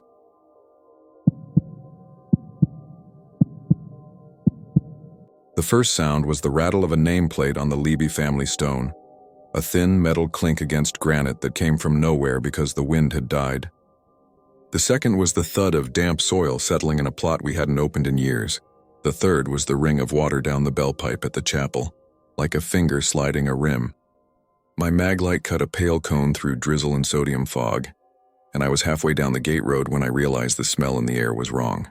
I'm the night watch at Mountain View Cemetery in Catawissa this winter, hired because kids have been daring each other to climb the old caged grave of Sarah Ann Boone, and because the township wants eyes on the grounds after midnight. I'm 38, retired early from the county maintenance crew after a back injury, which means 2 things. I know a lot about locks and I hate ladders. The township gave me a Motorola radio with a dead belt clip, a ring of brass keys, and a laminated plot map with coffee stains that make the chapel look like it's got a lake. The grave sits in a tangle of brush up the hill along the older rows, a black iron box around a sunken rectangle of earth, and the lock they put on its little gate is a Yale padlock that sticks in cold weather. I've logged 3 weeks of nights with the cold drizzle that never stops. Sodium lamps buzzing like hornets, and that smell I couldn't name at first. It's like hot pennies in white vinegar, not septic, not rot, just a sharp metallic bite that digs at the back of the throat. We were 3 on the rotation. Earl over day shift is a cheerful man with a busted knuckle that won't bend, and a thermos that always smells like cinnamon coffee. He whistles old hymns without realizing even when he shovels clay. Nina volunteers with the Historical Society. Her gloves are always speckled with oil-based paint, and she talks to the stones when she wipes lichen off dates. She said the caged grave was Sarah Ann Boone's because the local paper said so in the 50s, and the 50s never let go. Deputy Morales swings through on patrol after midnight. He keeps a toothpick in his cheek and tells me to text him if teens or copper thieves show up. He also hates the place, which he says is because of the deer staring from the tree line like jurors. The first week was procedural. Check the gate chain and padlock on the front drive. Walk the gate road to the watch house with the warped windows. Static on the Motorola until the top of the hill where the repeater catches. Record a sweep time in the ledger. The battery lantern they left in the watch house for me had a wick that wouldn't stay lit past a minute, which is ridiculous because it's not a wick lantern, it's LED, but that is exactly how it looked, like a wick that guttered. Earl laughed when I told him and swapped me a different lantern. That one died too, only when I stood near the iron cage. I started bringing my mag light and spare D-cells in my pack and stopped telling Earl things that made me sound superstitious. The first anomaly was small and stupid. Plot 7B on the old hill has a little flag with a brass grommet that Earl plants for veterans on weekends. I logged the flag at 02:15 by habit. At 03 Boismore, cutting back from the chapel, I saw the flag again, bright as a tongue in my beam, as if I had not just passed it. I checked my clock, walked over and found the same grommet with the same scratch shaped like a fishhook. I flipped the plot map to find 7B and saw it had never been assigned a veteran. The name there was M. Kershaw, and the tag had been pulled in 2019 because the family said he hated flags. We had his grandson in the book last summer, Tommy Reddick, who came out with an inhaler that rattled when he laughed and told us to keep the plot tidy. I took the flag up to the watch house and left it on the desk. In the morning it wasn't there. The second anomaly wasn't mine. Nina told me she found the chapel door relocked from the inside, with the Yale bolt slid and the key still in the exterior cylinder. You can do that if you've got delicate hands and patience, but there was rust inside the bolt and it hadn't been thrown in years. She showed me the superstitious protection bundle someone had tied under the stone step. A twist of thread, a dead moth, a nail. She was matter of fact, but her hands worked faster as she talked and she kept rubbing her thumb along a paint blister until it burst like a bubble. By the third week, I had convinced myself the smell was a plumbing thing. The old columbarium wall has a drain behind it that floods when the ground is heavy. You can get a metallic tang off anoxic water. I ran water from the spigot by the caretaker shed and tasted iron. Earl rolled his eyes and said we weren't running plumbing up to the old hill for me, then flicked the brim of his cap and told me to go up and look at the cage at the top of the long breath, which is what he calls the hill because the path takes it out of you. It takes 2 breaths under drizzle to get from the watch house to the caged grave when the fog sits low. My maglite makes a crisp tunnel, and the rest of the world holds its breath. Every time I came up there, I smelled that vinegar metal, faint like a jar opened a room away. It was sharper around the cage. Earl had brushed fresh Rust-Oleum on the outside, but you could see the flaking red asthma from the inside bars, as if a wet tongue licked them. The family stones near it read Boone, Klein, Dombrowski, and my beam picked up a little cluster of moths under the cage roof even when everything else was damp. The placard at the foot explains nothing. In the lantern glow you could read the rumor and you could read the date, 1852, and you could laugh at the word witch without moving your mouth. At first I told myself kids were climbing and touching it. Hand oils can do strange things to iron. I greased the Yale lock and made sure the chain on the little gate was tight, though anyone could slip between the bars if they wanted. I took pictures in case we needed to report vandalism. The photos always came out bluish and blurred unless my hand was on the cage. When I touched it, every shot was crisp. One night Morales came up the hill with me. He had his toothpick and his portable speaker playing a Spanish ballad under his breath, which is against policy, but I didn't care. We heard a hum underneath the chapel steps on the way, a low electrical-sounding thing. He checked the breaker box and found nothing tripped, no floodlight left on. When we stood over the cage, he said the smell made his eyes water. He called it tamarind gone bad. His radio picked up a chirp and then a steady, hollow beep, like a monitor in a hospital ward. He turned it off, turned it on again, and the same beep came back. We walked away from the cage and it stopped. He said the repeater must be catching interference off the hill and left it at that, because it's easier to say that than talk about what the hill feels like. The third week, a Wednesday, I checked the front gate at 2352 and it was locked with 2 chains and 1 padlock, correct. At 01:05, coming back from the far perimeter where deer graze near the freight tracks, I found the gate secured with 1 chain and 2 padlocks, one of which belonged to no one on staff. It was a cheap gym lock kind you can buy with cash at the hardware store. I texted Morales. He took 15 minutes and came out with bolt cutters. The rain fell in a slant and made tiny needles in the sodium light. He snipped the cheap lock, tagged it with a zip tie through the shackle so we could keep it for records, and then stood with his head cocked for a heartbeat. He said, "Do you smell that?" And I said, "Yes." We looked up the hill to where the lamps barely touched the black box of the cage, and I thought I saw a pale shape behind the bars not moving. We both swung our lights and found only the pale towel of lichen on the Boone stone. You convince yourself with stories that you're doing a job that keeps you from being nervous. You call it perimeter. You call it procedure. You call it a sweep. The ledger in the watch house has boxes for every 15 minutes and I put neat times in them, so the morning looks straight. I wrote names and little tags to keep me sane. Mr. Kershaw pipe tobacco even though there is no smoke. Mrs. Dombrowski perfume like lavender soap though nothing else smells like anything but rain and metal. Father Callahan wet wool jacket, only the name on his stone is Callahan with an A and there is no jacket. I told myself it was a way of noticing. I didn't tell Nina because she writes names in a respectful hand that looks like scripture, and my notes would make her frown. They told me the cage rusts from inside. That was the talk at Rocco's diner when Morales was off shift. Earl loves telling it, but he shakes his head after and says it's just water wicking up from the soil and condensing under the roof. He said Sarah Ann Boone was only accused in whispers and was more likely a fever victim, buried in summer when the ground went sour. He said the cage kept animals off the grave, and when you leave iron in a damp box long enough, the oxygen eats it. After a pause, he added that he had painted the inner bars twice in his life, and both times the paint flaked in curls by the next season, and both times the inside of the lock turned black, like a pipe that had burned. The smell was stronger on Friday. It wasn't wind-driven because there was no wind. The drizzle made everything smell wet the way a sponge smells, but over that came the vinegar metal that made me think of pickling nails in a jar.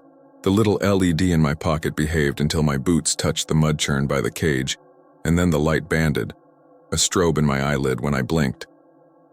The mag light stayed steady. I touched the bars and they felt warm the way a coin in your mouth feels warm. The Yale key on the ring fit too perfectly like a tooth in a socket. I don't know why I tried it, but I did. The padlock turned and clicked, and a smell like a bottle uncapped rolled up. Iron and vinegar. Then somewhere in it a sweet edge like old apples. I locked it again and told myself I hadn't unlocked it, though the chain had slacked for a breath. I made the mistake of breathing too close to the bars and tasting metal. I stepped back and put my hand on the Boone nameplate, the letters sharp from weather. For a second I thought I felt a tremor through the ground like a truck passing. But we don't get trucks up here at 2 in the morning, and it might have been my own pulse in my hand. It built in small things after that. The chapel door left ajar and then closed before I reached it. The lantern on the watchhouse desk shifting an inch to the left of the coffee ring I'd left it in. The same date carved into 2 different stones down in row C, July 19, 1959, one a Klein and one a Snyder, which could be coincidence but looked like someone copying by habit. Nina found a nameplate screw sitting in a bird bath and asked if I had pulled it for repair, which I had not. I wrote it all in the ledger because that was the only place I knew to put it. Earl wrote "Do not dramatize" in red pen by my list of dates, and I took the hint and did not talk to him about warm iron.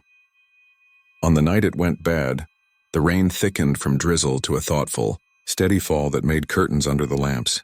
The air felt low. Morales called to say the rail police had a trespasser down by the freight and asked me to keep my eyes on the far fence until he looped back. I walked the perimeter to the columbarium. The drain gurgled and the metallic smell was there at my shoulder like a person who doesn't know distance. I checked the chapel and found a damp boot print on the stone step toes pointing out, which could have been Earl at dusk. But Earl has a limp that makes his right footprint shallow, and these were even. I went up the hill and saw by the time I reached the bend that the cage front was open, the chain on the ground like a tongue. The Yale lock hung by its shackle in the hasp, closed but not threaded through. I wanted Morales there, but the Motorola coughed and cut, and I got only a hiss of carrier. I could have turned and waited by the chapel in light. Instead, I kept walking because I had the key ring and because I was half a man who ran crews and not just a man afraid of a story. The smell hit hard, white vinegar on a penny, coppery sweet, and the drizzle stung my eyelids. The iron bars were wet like a hand that had held them. I swung the mag light and the beam made a clean, bright rectangle on the grave and the shallow depression inside the cage. It is not deep enough to swallow a man if he lies there. The grass inside is sparse and the dirt is always dark. I stepped to the mouth of the cage and saw that someone had pushed a brass key through the links onto the dirt on the inside. It was my key, not a copy.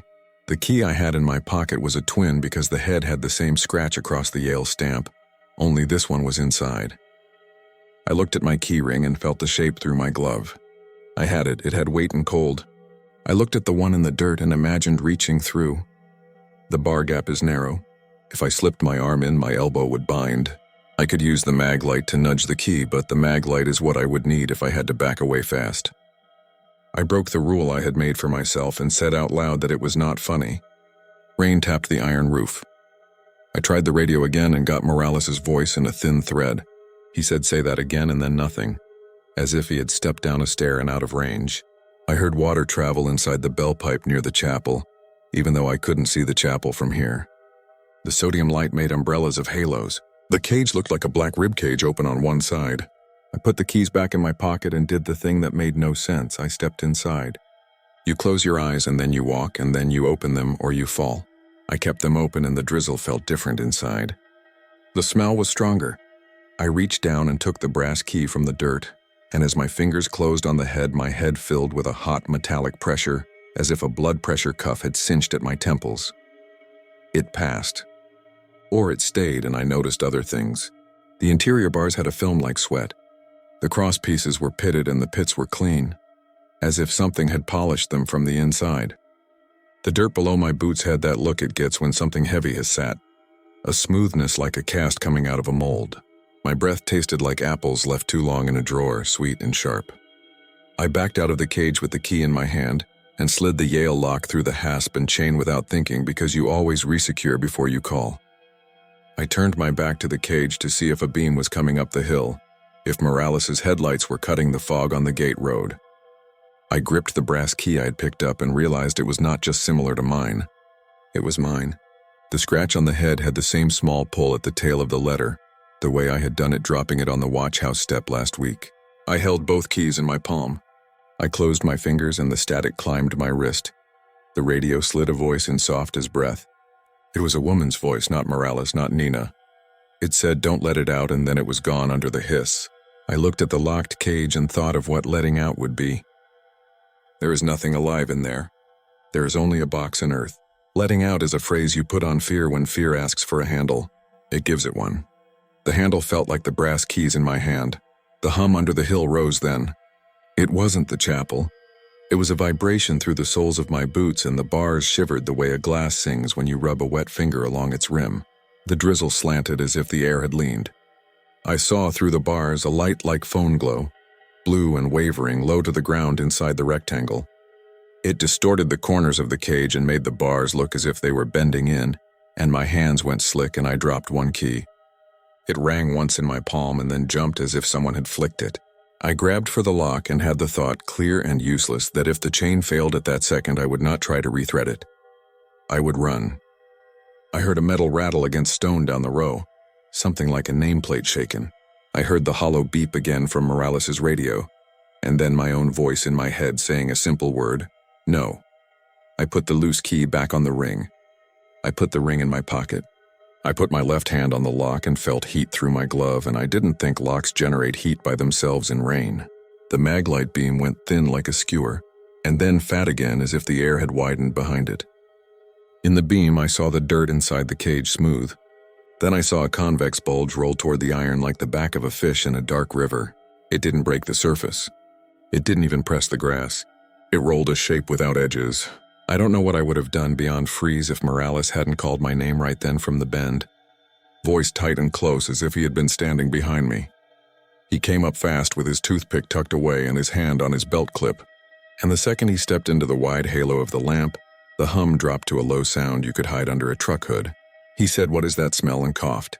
I said the lock was off and then on, and that my key was in my pocket and in my hand and then only in my pocket again. He turned and looked at the chain, and we both saw the padlock in the hasp, threaded right. He put his knuckle on it and pulled back like he had touched a stove. He said, "Don't touch that."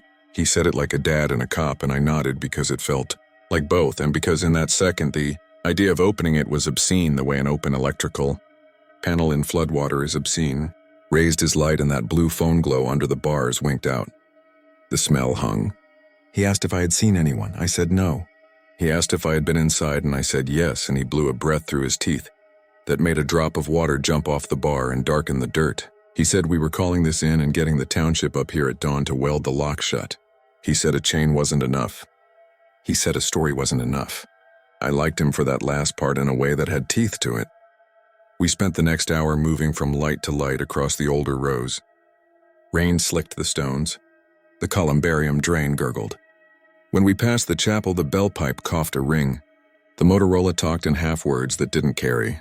He keyed his car radio and got dispatch and asked for a drive-by at dawn by the DPW. When we came back to the cage near 3, the smell had thinned to the metallic breath of pennies in your hand. I reached to test the lock without thinking, and Morales caught my wrist without looking at me and shook his head once. We stood there while the rain stitched little lines in the mud. He told me a story about a boy at St. Ignatius who dared him to sleep in the organ loft and how the hymn book pages turned themselves, which is the kind of story that keeps the mind above your knees. I told him about the flag with the little fishhook scratch on the grommet and how it had been in a plot with no veteran. He said we mislog things, and then he looked at the inside of the cage where the bars freckled from beneath, and he stopped talking about mislogging.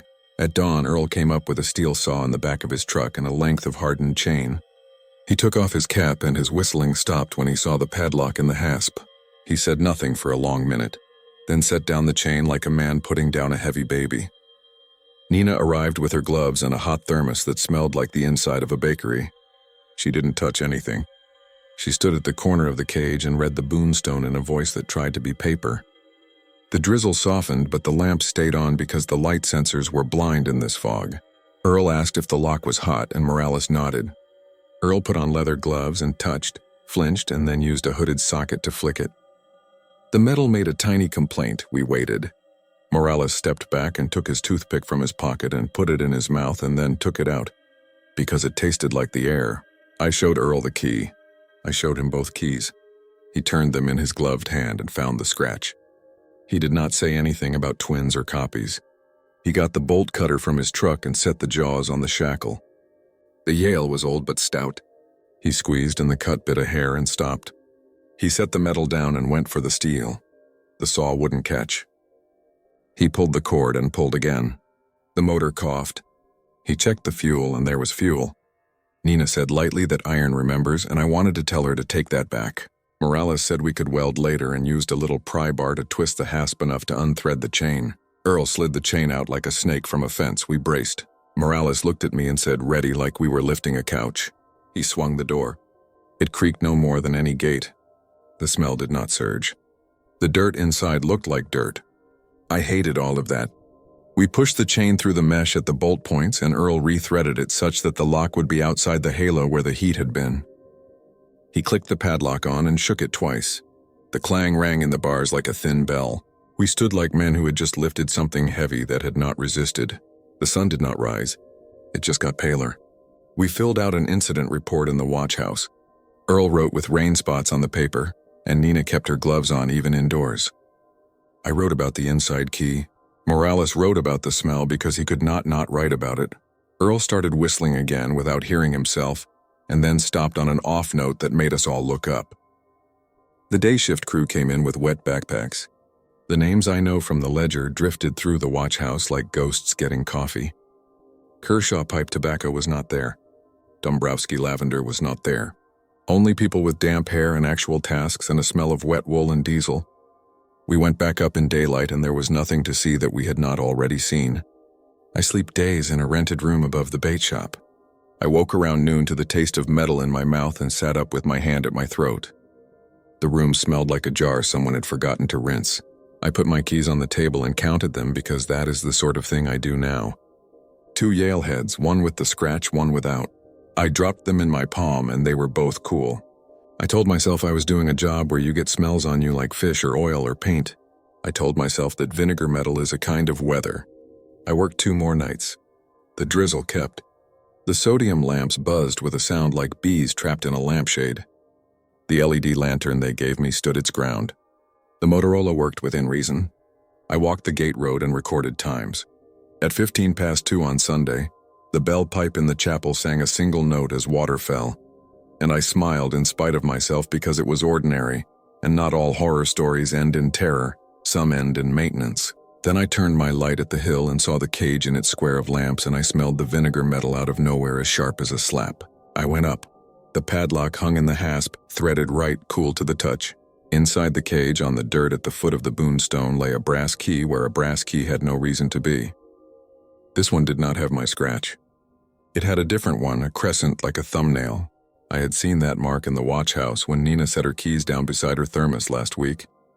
I stood there with the drizzle knitting between the bars and almost called her, then didn't, then wanted to again.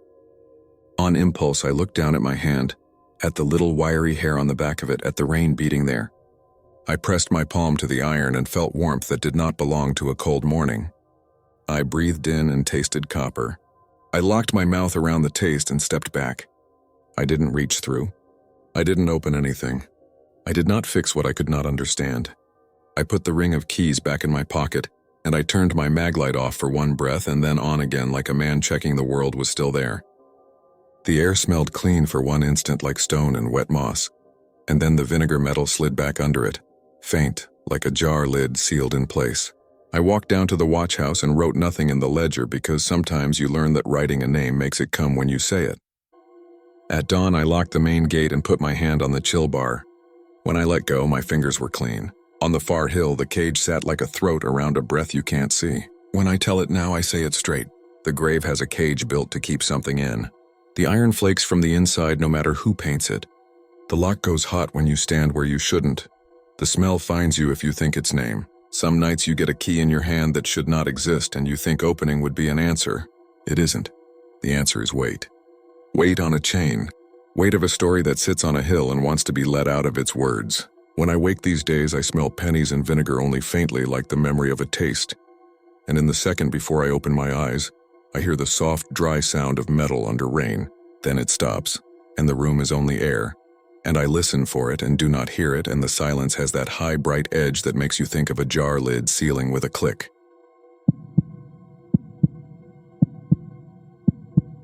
The sound that made me look up was a little click like a nameplate settling on a crosswind. I was halfway down the gate road, rain ticking off my hood, just doing my third sweep of the perimeter when the second sound came from the chapel. Bell pull, a rope twitch so slight it would have been nothing if the bell hadn't answered with a dull, throat-clearing deep in the rafters. Then soil popped somewhere to my right like a jar lid easing, and the night came back in around me. I'm a 32-year-old night guard at San Fernando Cemetery, the side that backs up to the old houses and the freight spur. Third week on stations, covering for Hector's knee. Cold drizzle, sodium lamps making everything bruise-colored. I had the West Keys and the ledger, and I was supposed to keep an eye on the mausoleum row because of the children's vault they pulled up during the day. The daytime crew had been buzzing about that little sarcophagus all week. Most of the talk was gallows humor. Bet you it's full of rattlers, get Hector to open it with his boot. But when they actually cut the slab loose, the mood shifted. Luis, who runs grounds and never wears a hat no matter the weather, came into the watch house white as chalk and said only that there was a stone baby, and he wasn't signing any more work orders. Marta from the office, peppermint gum forever in her cheek, put a yellow sticky on the ledger. San Antonio Historical wants it secured, do not disturb. I wasn't there for the discovery. By the time I took over that evening, the little vault had been hauled into the old caretaker shed and tarped. Even with the door closed, the shed seemed to cool the air around it like a plugged drain. I like quiet posts. I don't spook easy. I grew up a few blocks from here and rode a skateboard along the outside wall until the groundsman ran us off. The thing about quiet is you hear the wrong quiet the minute it happens, an absence with edges. The cemetery has its regular noises, the hiss of the lamps. The highway is a constant river, the bump of a possum in the ivy, the wheeze of the bell rope when the breeze catches it. The wrong quiet came after the bell thudded. It dropped everything out of the middle of the sound picture, so the high things and the wet things stayed and the rest got swallowed. In that quiet, I heard the first humming under the mausoleum steps. It was faint. So faint I thought I was feeling it through my boots rather than hearing it. A single note, child-high without being sweet. The row of family mausolea on the north side have limestone steps that sweat in cold weather. In the drizzle, they were dark and slick, each one with a little iron gate or Yale lock flanked by urns. I put my hand on my mag light and the note evaporated. When I climbed the steps to the Alvarado vault and shined the beam down into the crack at the bottom of the door, all I got back was the dry sift of falling grit and the pale flash of a spider. I told myself it was a drainpipe resonance. I walked on, made marks in the ledger, and told the radio that Gate 1 was still latched. The first hour rolled by, an ordinary nuisance. Someone had relocked the east pedestrian gate from the outside, padlock hanging where it shouldn't, and I had to bring out the long brass key from my ring to snake through and test the catch. The key is older than my job. It's the kind you feel in your palm the way you feel an old coin, smooth in some places, grained in others.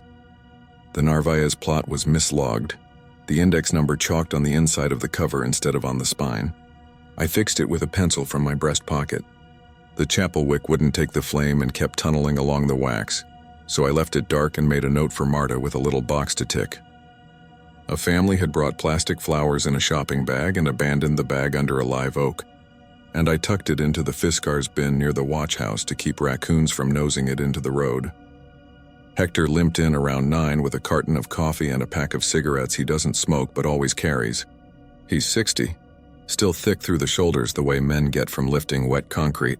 He's got a habit of counting on his fingers when he thinks, pinky touching thumb, then the next like he's tallying ghosts. "You hear the story?" he asked, not bothering to pour his coffee. Rain streaked his glasses. "The rock boy, stone child," I said. "Luis told me not to touch it." "He's dramatic," Hector said, and touched his pinky to his thumb. "But he's not wrong. I was there. They cracked the lid and it didn't smell. Not like old bones. It smelled like nails, like when you sniff a handful of screws. Only thing you saw was little ribs, all mineral. We put the lid back and I signed out. I figured, okay, they're going to put a guard on that door tonight. Save your ankles for the dogs, not for me." He didn't step into the shed. He didn't look at it. "Don't ring the bell," he said finally, as if we rang it for fun. "Somebody told a story about bells and children. I don't know it. I don't want to know it." He left his coffee with me, and his radio crackled 3 minutes later with him asking for the code to the tool cage, and then, forget it, I remember. When he walked away, he did that thing with his fingers again, counting something I couldn't see. If I had turned around right then and gone home, I'd be fine. That's the thought I had later, sitting on the steps and listening to the humming, wishing I had chosen a different night for overtime. The humming came back when I passed the Perales mausoleum, one down from Alvarado. Same single high note like air blown across a bottle, except it wasn't wind. I bent and put my hand flat on the bottom step. The stone vibrated enough to set a pulse somewhere under my ring. I pressed my ear to the riser and heard what might have been a radio so far down in the concrete, it was only the carrier wave. My Motorola on my shoulder stayed quiet. The watch house checked in on the hour, and it was 8:57. I told myself the drain under the row was clogged, water bridging across a pipe and making a tone. By the time the watch house gave me the 9 o'clock call, I had written, "Huming?" next to 3 different vault names. Marta's sticky fluttered up out of the ledger when I turned a page. I pushed it back down. It was cold enough that when I exhaled, the plume drifted sideways toward the steps. At 9:15, a woman in a yellow slicker tapped on the gate. She had a squeaky rain jacket and hair cropped close to her head. She introduced herself as Officer Ruiz and asked for the sign-in sheet because someone had reported hearing kids in the cemetery. I signed her in and walked her to the perimeter path, my maglite beam skipping from puddle to puddle. A man under a live oak looked back at us from a folding chair, his wool cap smelling faintly of cedar. He lifted a gloved hand to show he wasn't sleeping. Ms. Delgado's family had left a small candle burning on the lip of her husband's headstone, and the air near it was warm and smelled like lemon. Father Esteban stopped under the bell tower and said a prayer into the hood of his coat. Tobacco hung heavy on his breath. The cemetery wasn't dead at night, not empty anyway. People came with their reasons. Ruiz walked like someone doing math with her feet.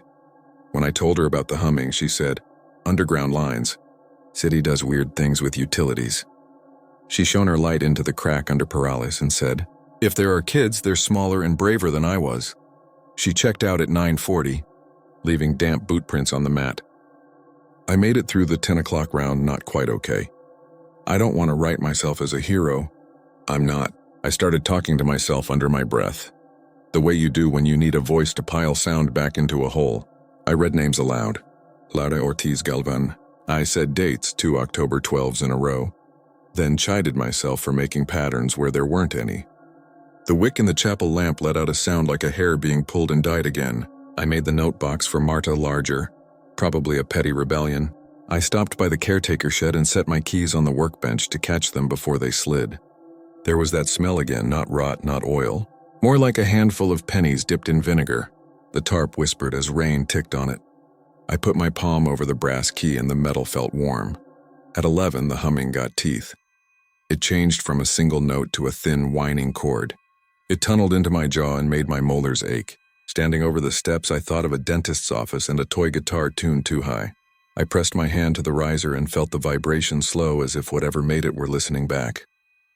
That was when the gate behind me clanked. I swung the light. The small gate that leads to the service path along the family vaults was latched. The chain looped twice and hooked on. I had chained it myself at dusk to keep drunk teenagers out. Now the chain hung open like a drawn curtain. There were wet shoe prints on the flagstone beyond, small and narrow, leading up 3 steps and then stopping like the person had stepped into the stone. I put the beam down at my own boots and saw my tracks. Then I angled the light and saw the small ones weren't mine and weren't old. The edges were wet. You can look at a print and know if it's fresh the way you know a cut on your hand is fresh. There's a shine to it. The humming shifted down a half step. It made a shape in the air, almost a word. I closed my mouth and it lived on my tongue anyway. My radio coughed dead air. I told myself the little stone child in the shed had nothing to do with little wet prints by a mausoleum at 11 at night.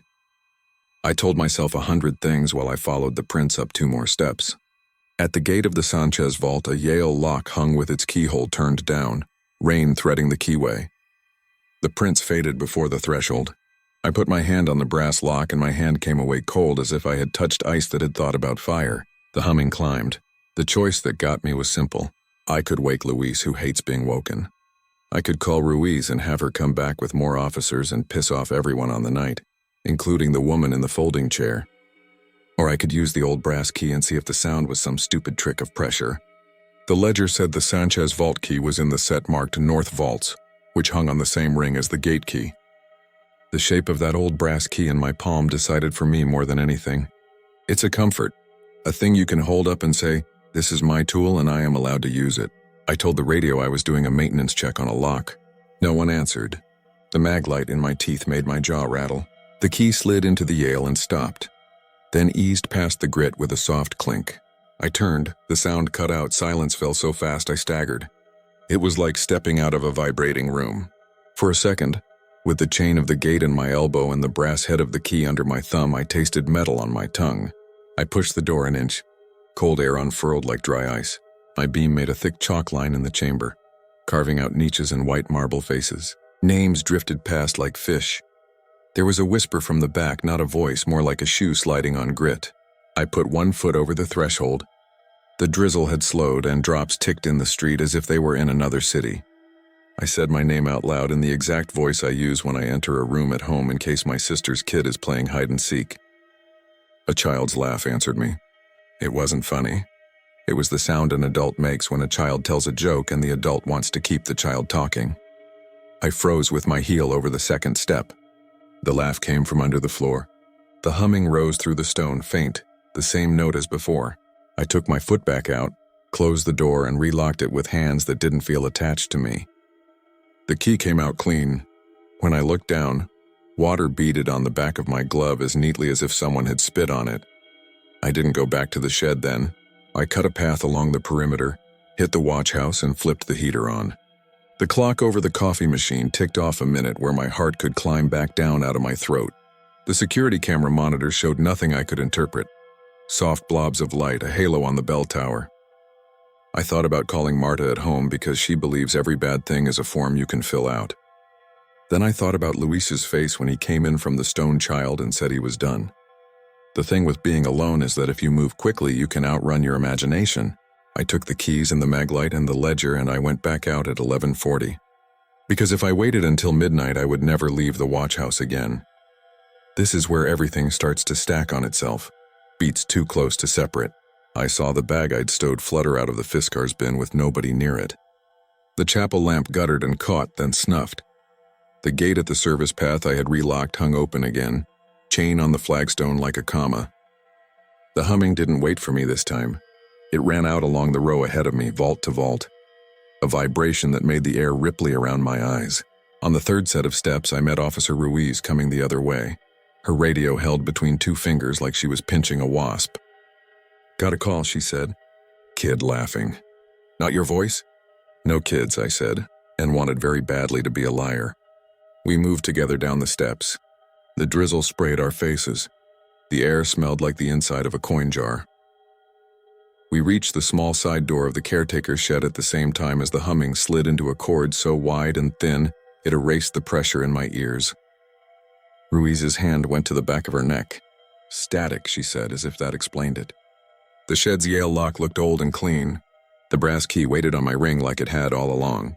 I pushed it in and turned. The door gave us a warmer darkness. I wanted to be an idiot and announce us, but Ruiz pulled her hand down, 2 fingers over her lips. The tarp was shaped like a shrouded crib against the workbench. Rain tapped the roof with the rhythm of a slow walk. We stood there listening.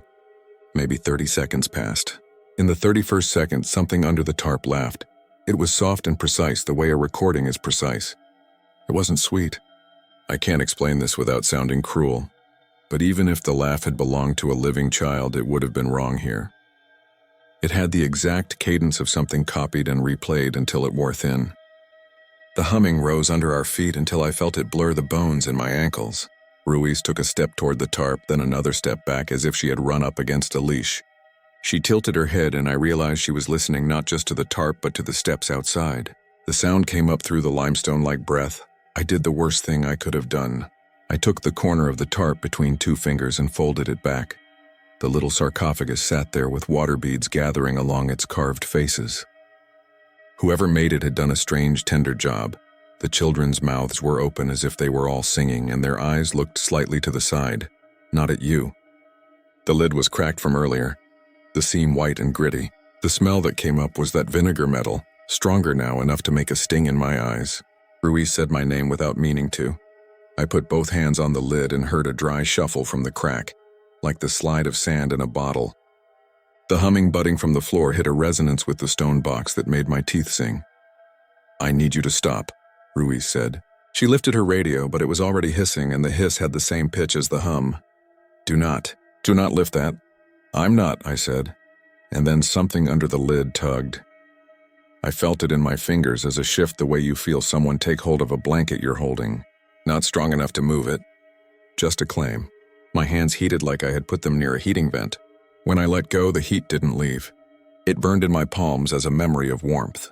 The humming dropped an octave and went quiet. The radio hiss stopped so sharply the shed had a shape again, corners and a roof and the drip over the workbench. The laughing didn't return. We stood there too long. Standing there was a kind of permission. Ruiz holstered her radio and walked around the bench to the far side of the box. She put her palm flat on the lid, the same way I had put mine on the step earlier. "There's a vibration," she said. "I can feel it through the bone." "Drain lines," I said. "City utilities." She gave me a look and then put her ear down where her hand had been. She held it there long enough for the world to find its breath again. Then she straightened and made a face that was more tired than afraid. "You need more people tomorrow," she said. "You need to seal that door and put a camera on it and move cars where they can give you headlight. Don't be here alone." She put the tarp back as if she were tucking a toddler in bed. Her jacket squeaked. "What time are you off?" "Dawn," I said. Saying it made it feel like a thing I could get to. She left at midnight after making me repeat the station phone numbers. She made me promise not to ring the bell. When I asked why, she opened her mouth and shut it and said, "Because it's night and because bells carry," and that was that. The rain had shifted to a mist that turned my light to a white post I could lean on when I needed. I sat on the steps of the Alvarado vault with my back to the iron gate, and my mag light in my lap and the brass key looped in my fingers. Somewhere between 1 and 2, the humming threaded up again, faint as breath. I did not move. I concentrated on sound resets. The hiss of lamps, the whisper of mist on my hood, the clack of a far train coupling. At 2:30, the chapel wick tried again and failed.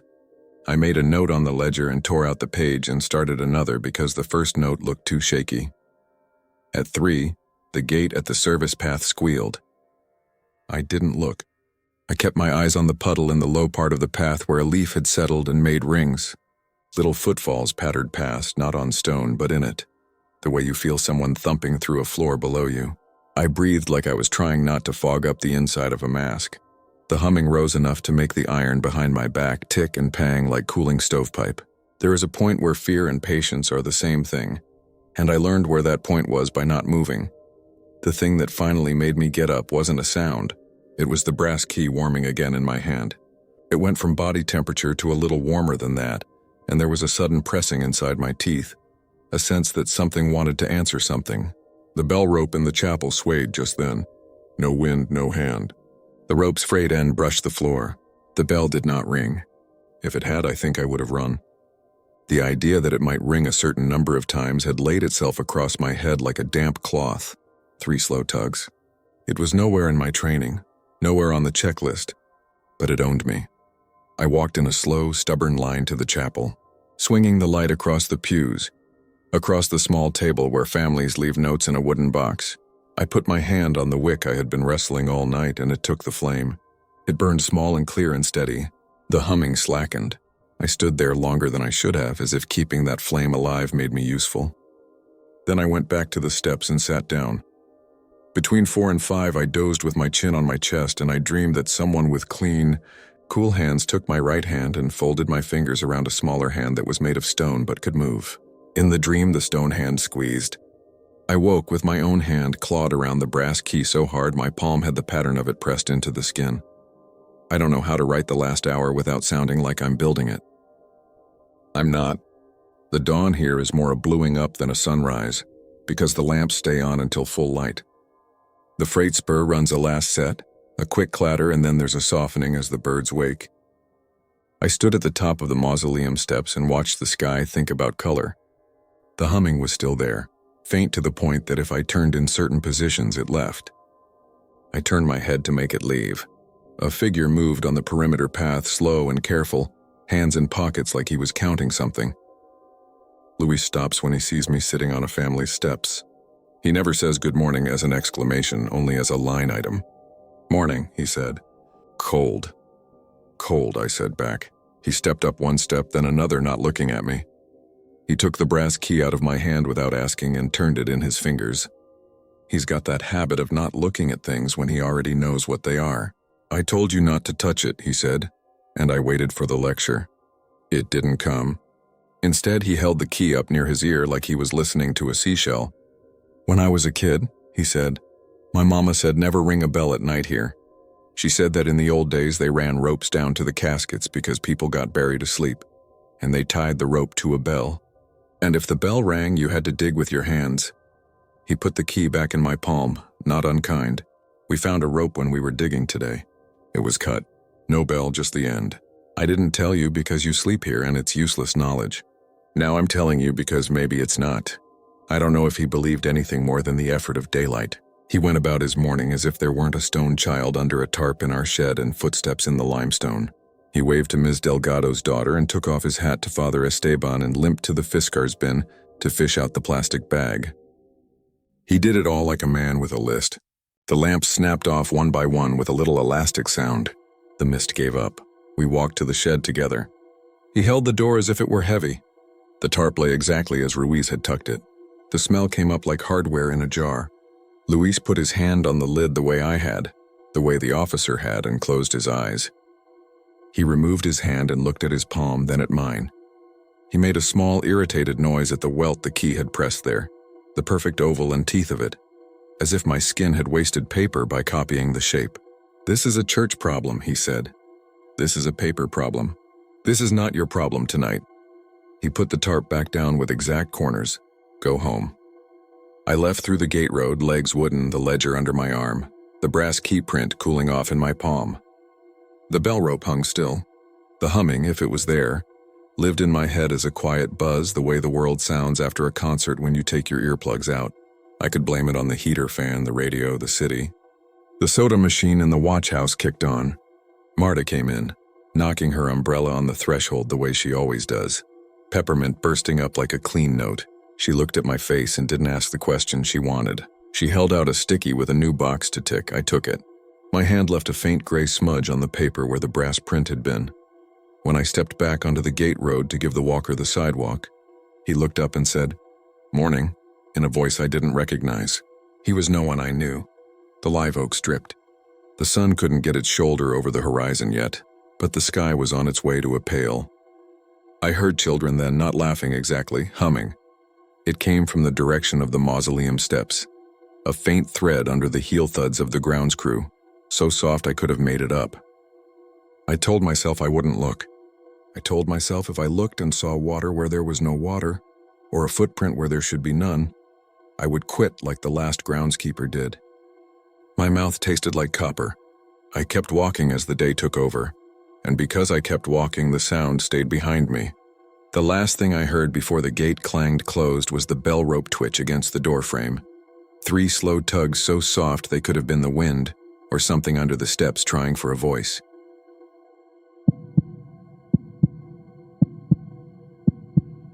The tapping started first, a soft rattle of brass against stone like a spoon nudging the rim of a bowl.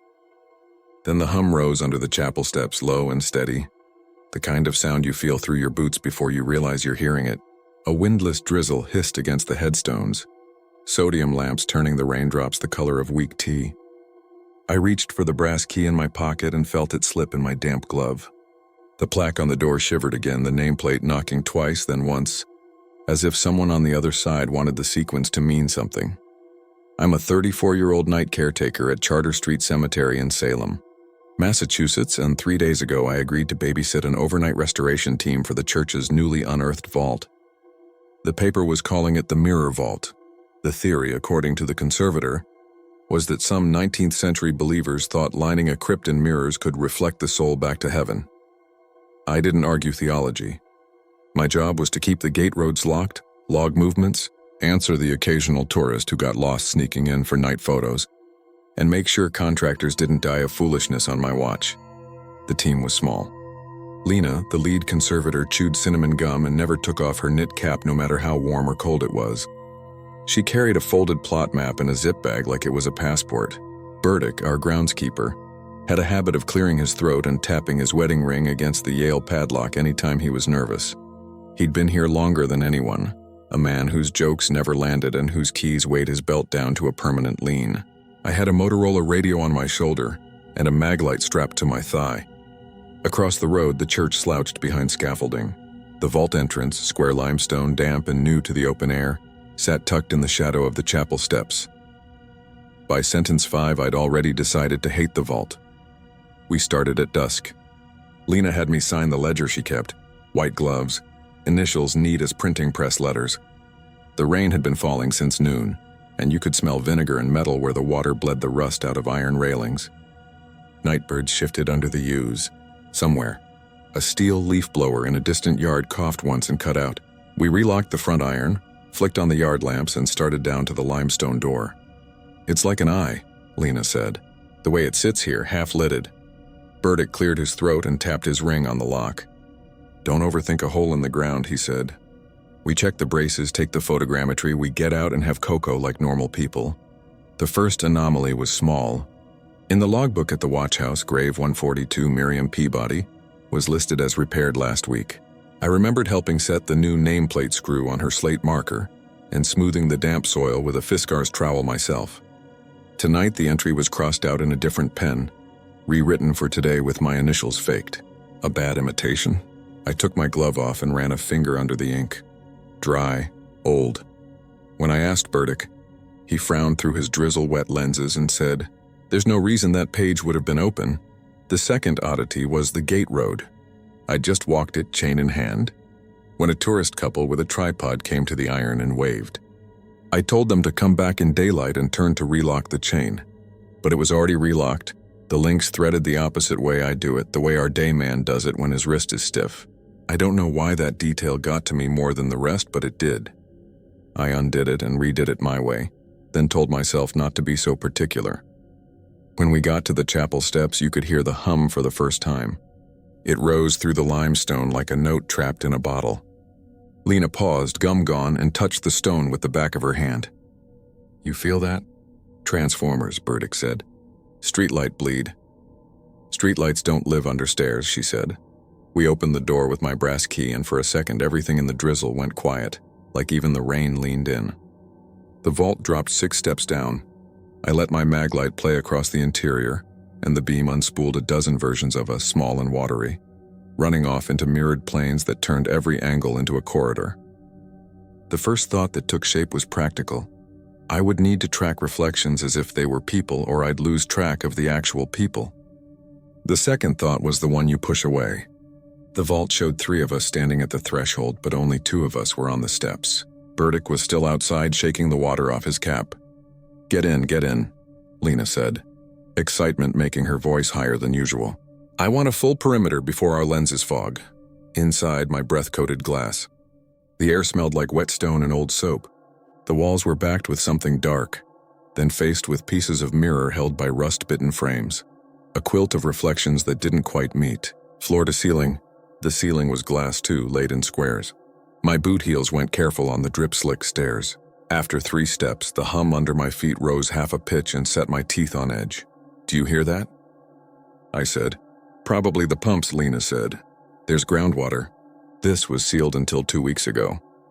"We don't keep pumps under the chapel," Burdick said, and tapped his ring against the inside latch without meaning to.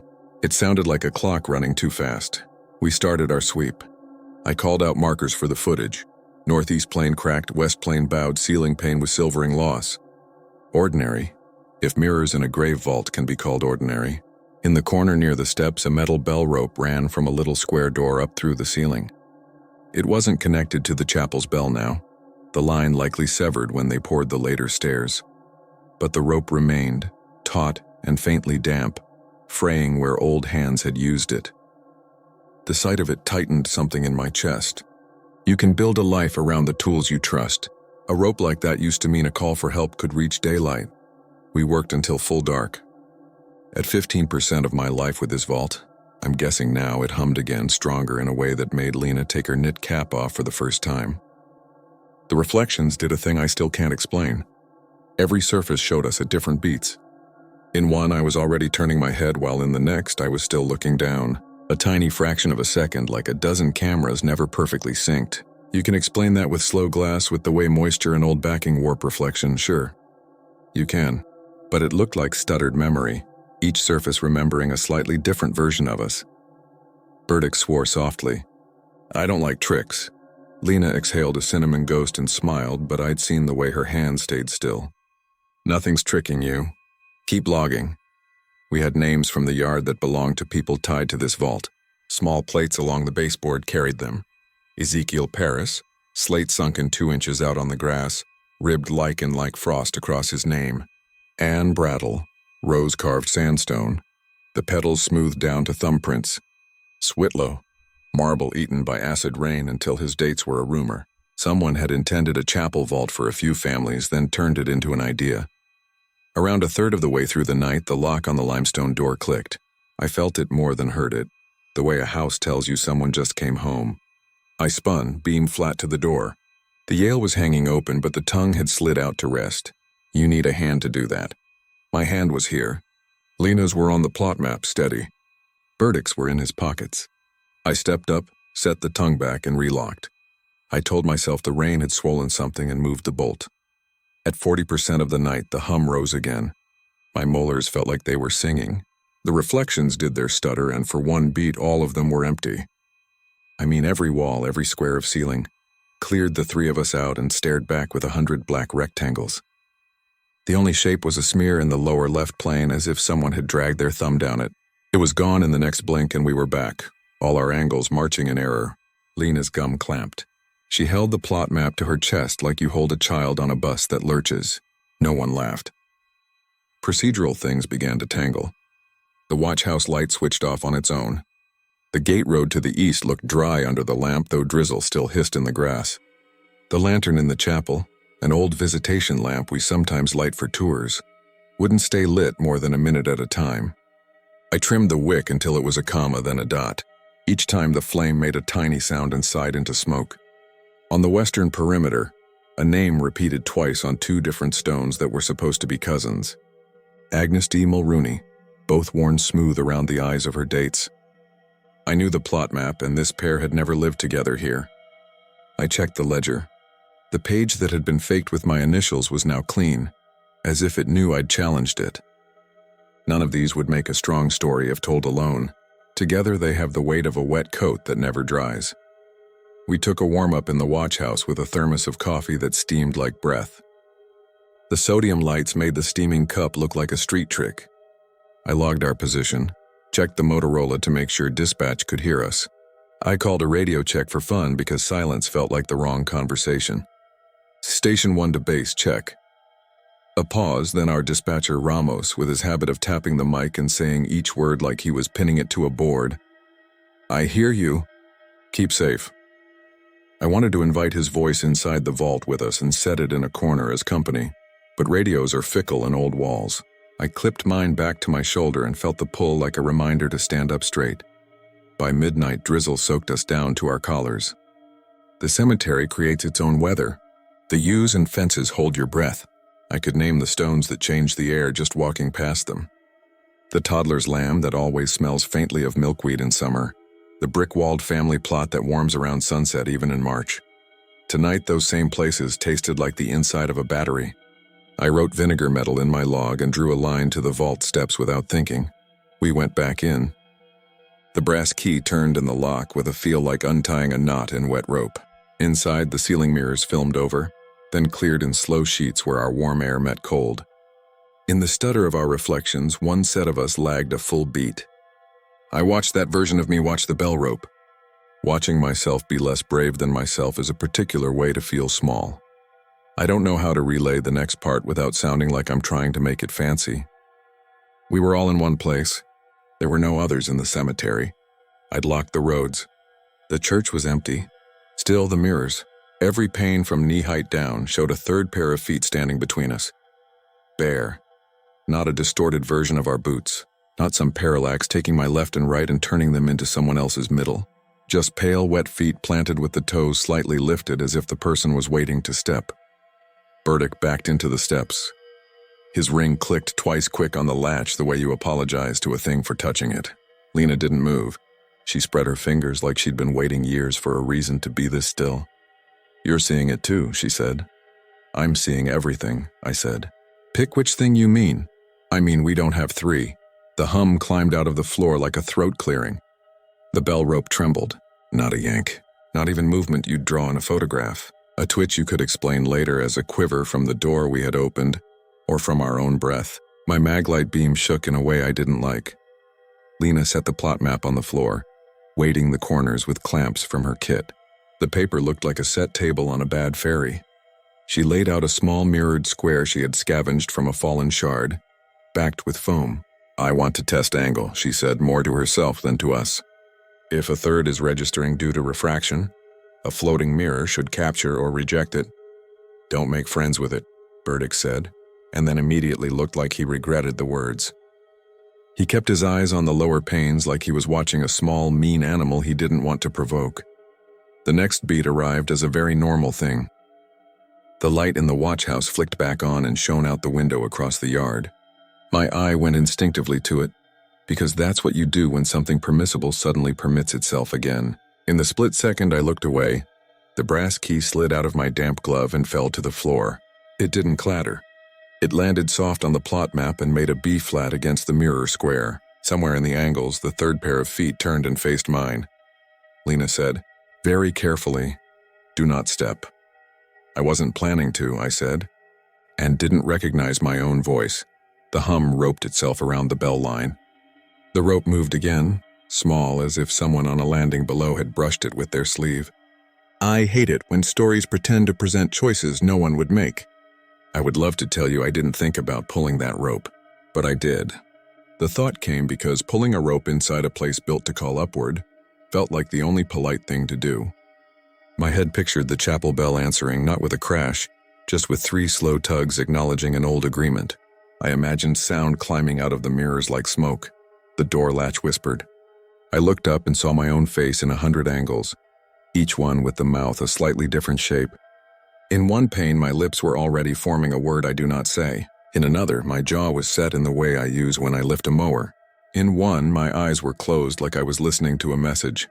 Then the radio crackled. 3 dots of static measured apart like footsteps on gravel. Ramos's voice came through tinny and plain. "North gate closed," he said. "North gate closed. North gate closed. We don't have a north gate." "I heard him," Lena said, her voice a half-second behind mine. "He's at home," Burdick said.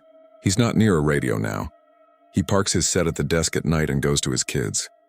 The Motorola had a new habit, laying the words down on top of us as if Ramos's mouth were inches from my shoulder.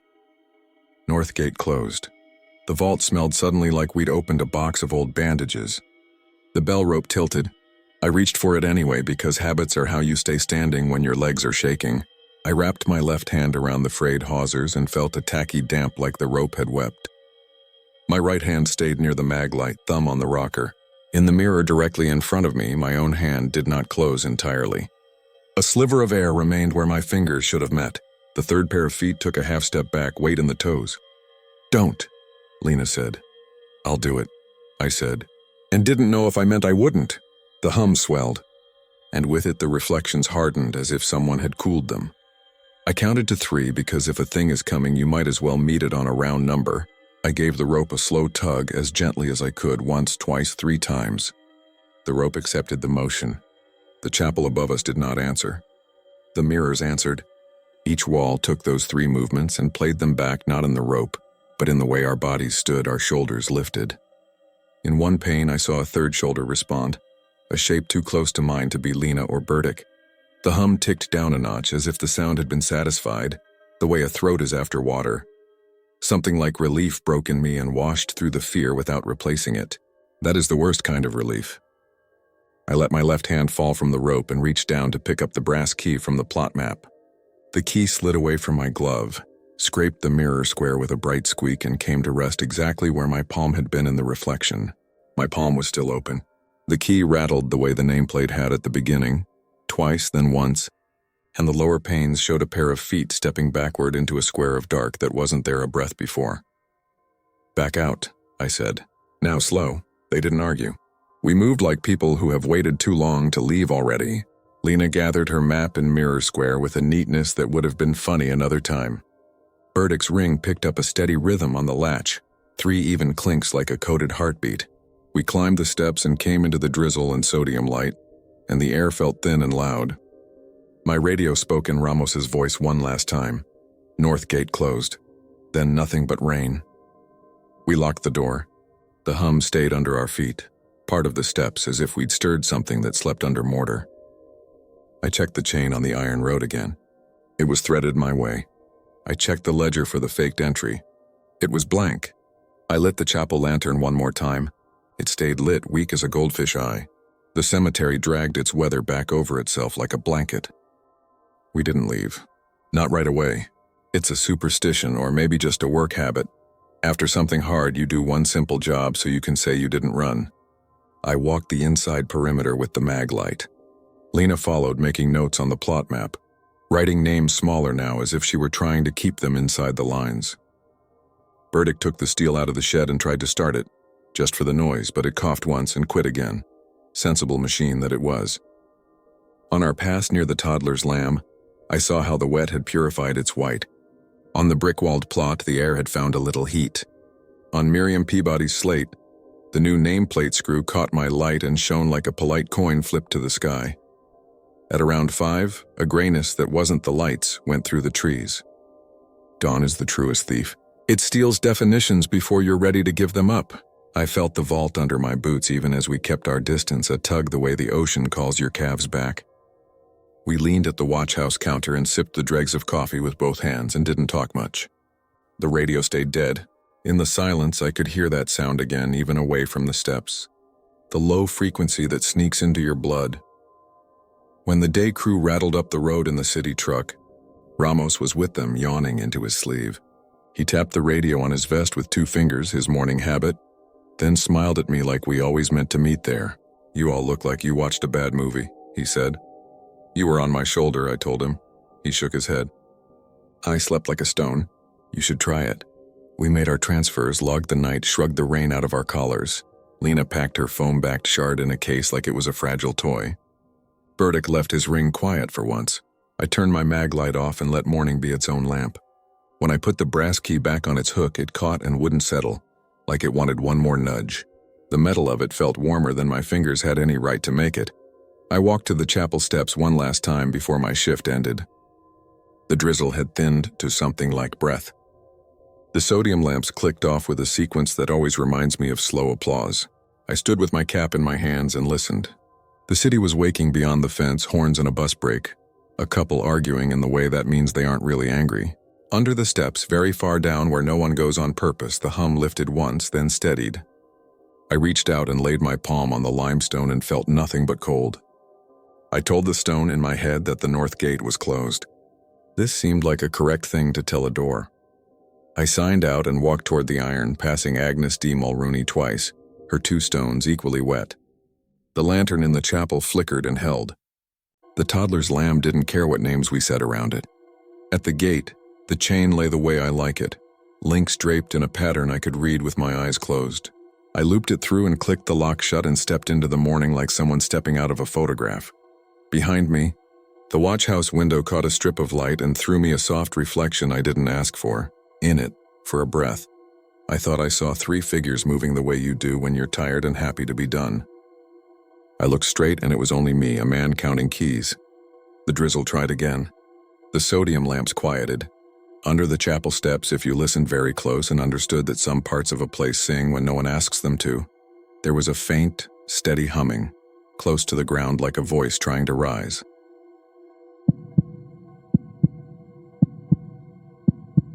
The sound I can't stop hearing is the grit under the marble, the way it chirped once and then again as if the slab cleared its throat. The bronze nameplate on the side rattled twice, slow and prim, like someone knocking from within and minding their manners. My maglite beam stuttered off the rain and struck the white face of the tomb, and for a second the letters looked wet, like the river had reached up and licked them. Something hummed under the steps of the nearest mausoleum, a vibration at the edge of hearing, like a phone on a wooden table 2 rooms away. I kept the light steady until my hand stopped shaking. I'm 34, night guard at Bonaventure Cemetery, Savannah, and I was working a double because of an uptick in vandalism and a couple of TikTok kids who kept trying to film seances. The drizzle had already ruined the cuffs of my jeans, and the sodium lamps threw that sick orange across the cedar trunks, as if every tree had a nicotine habit. We were supposed to babysit the moving tomb, because some surveyor has an ongoing bet with the river. It's a marble box from 1878 that has crept an inch or 2 every few years since someone started measuring in the 50s. Tour guides turn it into a ghost story. Dillard, who's been the day man here since before my job existed, always says the ground does what the water tells it to. Dillard smells like chicory coffee and wears a cap that says Steepat's 1999. And he hates when I call him Mr. He was at the watch house when I took the keys, tapping the logbook with a pen he never clicked. Easy now, he told me. Like the night itself was a horse I would spook if I moved too fast.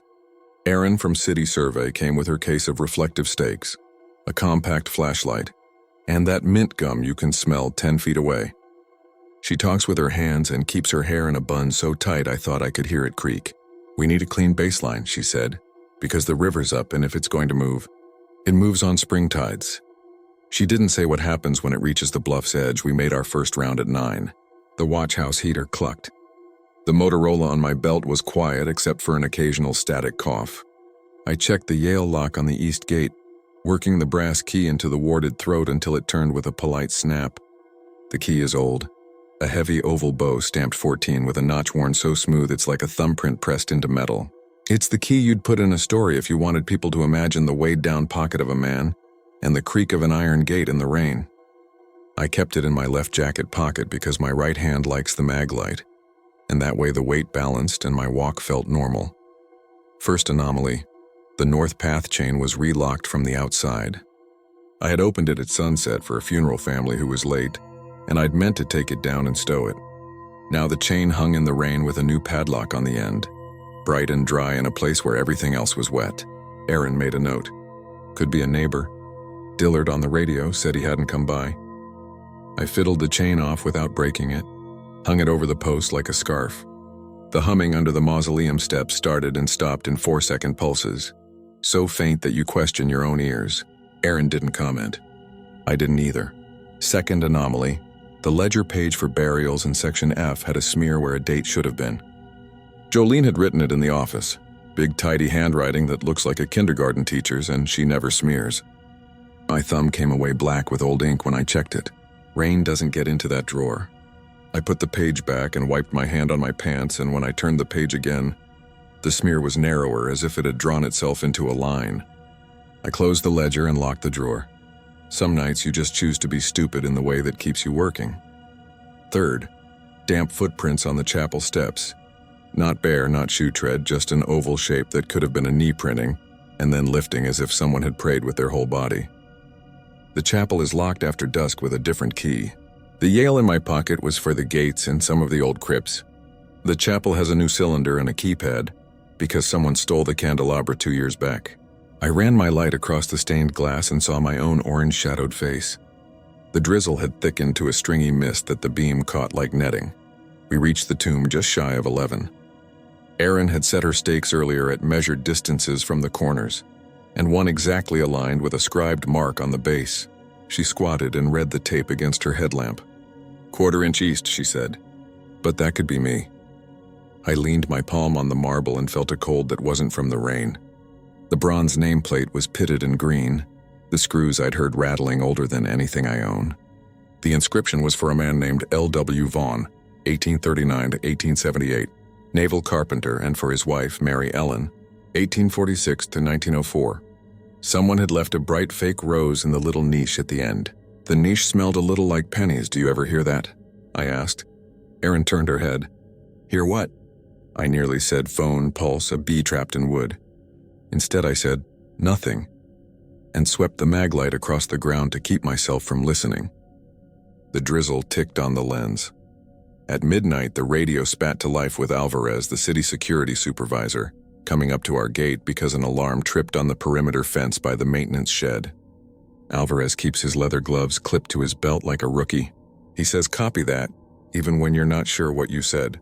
I told him I'd meet him at the west gate. Erin wanted to stay with the stakes and watch for movement. She had her own radio. Her gum clicked when she shifted it in her cheek. "I'm good," she said. "I'm recording." I gave her the look I give my little brother when he says he's fine to carry the big ladder. She rolled her eyes and made a shooing motion. The humming under the mausoleum steps rose for a second, brief and bright, and fell back down. She didn't flinch. Maybe it was in my bones alone. The West Gate Yale lock is particular. You have to lift the weight of the bolt before the key will turn. And in the rain, the metal swells just enough to make you mutter. I had the key in my fingers when the chain slipped like it had been oiled and the gate drifted inward with no sound at all. Alvarez stood on the other side, hand on the metal, eyebrows up. "Copy that," he said, because he had to say something. He looked over my shoulder into the orange-lit dark. We did a walk past the maintenance shed, which had its own smell, a human smell of gasoline and damp cardboard and that orange soap that comes in a squirt bottle and never quite leaves your hands. Someone had opened the steel trimmer rack and then closed it again wrong. The clips were all on odd teeth like a zipper done up in a hurry. We fixed them. The shed door was locked. The fencing alarm had probably been a cat. When we circled back, Erin was at the tomb with her fingers against the marble like a doctor takes a pulse. "It's shifted another 1/4 inch," she said, "or I'm less good than I think I am." She looked honest enough that I believed the tomb. "Do me a favor," she said. "Put your hand on the steps again." I did. The humming was stronger now, or it had my attention. It was under the steps of the family mausoleum 3 plots north, a small Doric thing with a bronze gate that we kept locked because teenagers like to leave aluminum cans inside and they stain the stone. The hum seemed to resonate up the columns and into my wrist, a sympathetic vibration. "Feel that?" I asked. Erin shook her head. "I feel cold." She set another stake. We do one more sweep, then we sit and watch. 4th anomaly. A bouquet that had been on Mrs. Merriam's grave in Section D had migrated to the path, standing upright as if someone had pushed the stems into the dirt with care. The cellophane crackled in the drizzle. A note card tucked into the rubber band was blank. I put the bouquet back because you don't leave the dead undone. The hum came and went like breath. The sodium lamps buzzed. Somewhere far off, a horn sounded from the river. My skin drew tight under my jacket like I'd brushed against a 9-volt. 5th, a repeating name. I'd walked this place long enough that names in granite are like neighbors you nod to. Mona, Daniels, Rodriguez, Crenshaw, every family, one-story, half-story rumor. But in 2 sections that night, I kept reading Vaughn. Spelled the same as on the moving tomb in places it didn't belong. A Vaughn with dates in the 1920s. A Vaughn with no dates at all, just a birth year and a dash. I told myself it's a common name and my brain was primed. I told myself many things that felt thin against the wet air. At 2, I made coffee in the watch house that tasted like rain, no matter how new the filter. Dillard had gone home at 10 with his "see you on the flip," which he thinks is very modern. The heater exhaled like an old dog. I leaned the brass key on the counter and watched it shed a little ring of moisture.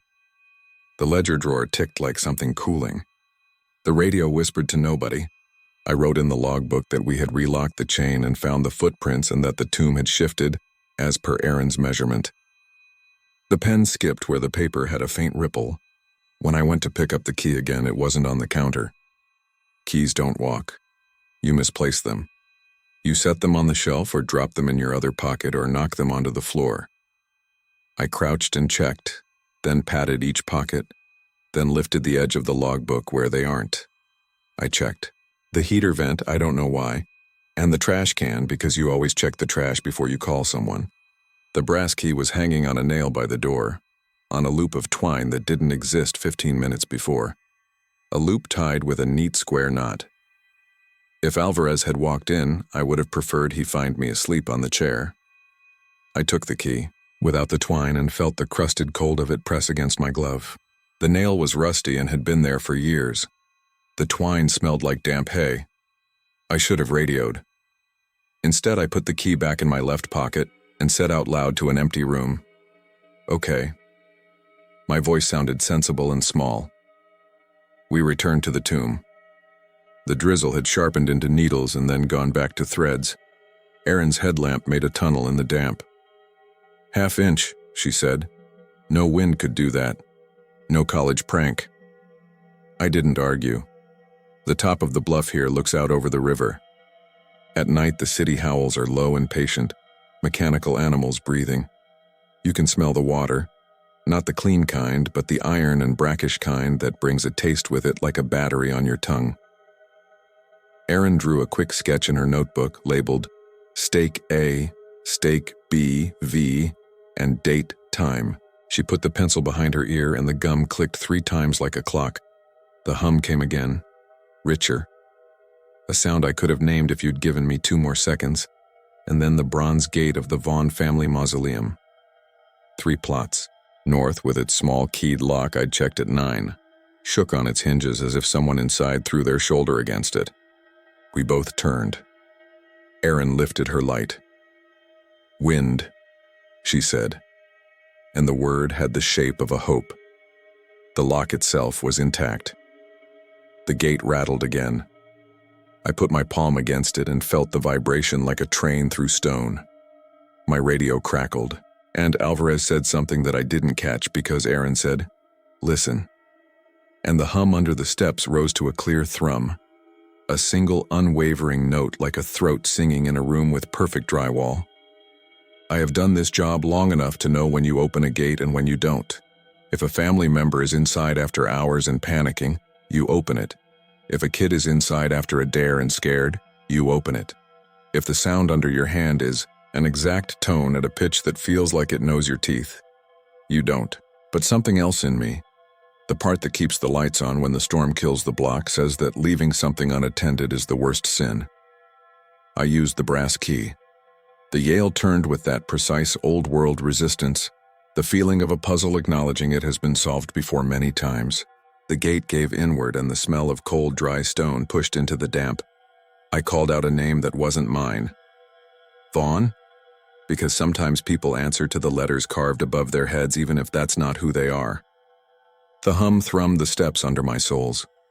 Erin stood a little to my left, pencil behind ear, light steady.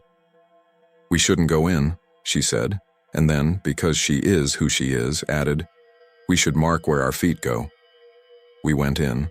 The chamber has 2 shelves and a small stone bench and a plaque that says family in a font that used to be carved when people had time. The air in there is still in a way that makes you aware of your own lungs. My light hit the bench and the bench trembled under the beam, minuscule like it was trying not to. The hum was strongest right at the foot of the steps, which is where you don't think of looking because you hurry into the room to be inside, not on the threshold. Erin crouched and put her fingers on the seam where step meets earth. "There's no seam," she said. "This should have a seam." She was right. Everything else around here is made in pieces. This felt like one poured thing. My radio cleared its throat again, and Alvarez asked for a status on the west gate because the alarm blinked a second time. I said copy and told him we were at the Vaughn mausoleum. He said copy that, I'll come up. And then the radio gave me a clean 3 seconds of silence that felt like an extra room in the night where someone stood and chose a door. The hum softened. My hand had closed around the key in my pocket hard enough that the bow pressed a mark into my fingers through the glove. "Can we shut the gate? Take measures out here?" Erin asked. "This feels wrong." I nodded and stepped back over the threshold. The first step down flexed a fraction, giving a soft sound like a wooden stair in an old house. Then it returned to stillness so fast that the part of me that tells stories told me to chalk it up to wet rubber and a nervous imagination. I closed the gate and locked it, and it felt like putting a lid on a jar where something has crawled in and calmed itself for you.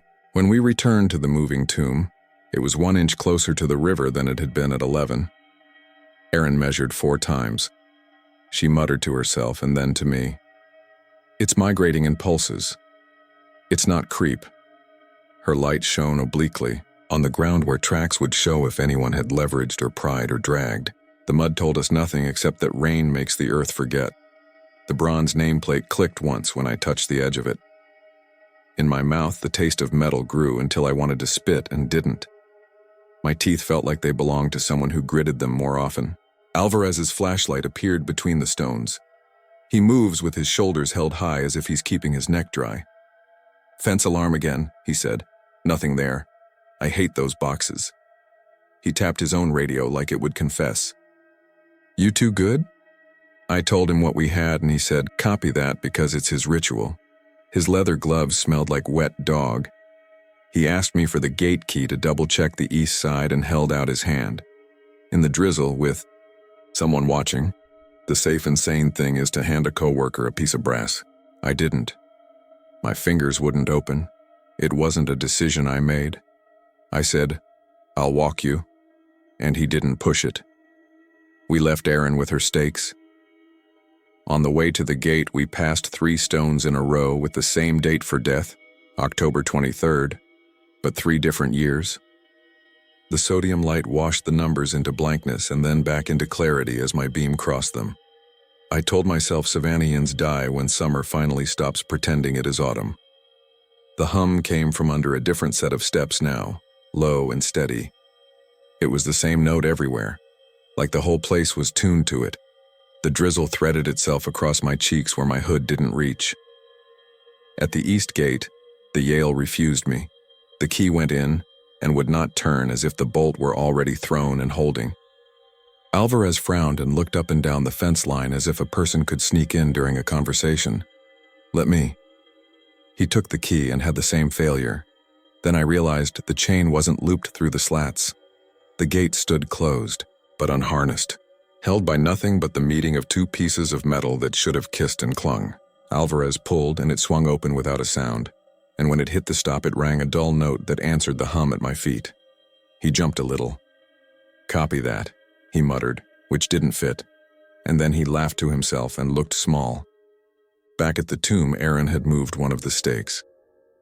I didn't touch it, she said, and her gum had gone quiet, probably swallowed. Her pencil was in her pocket instead of behind her ear.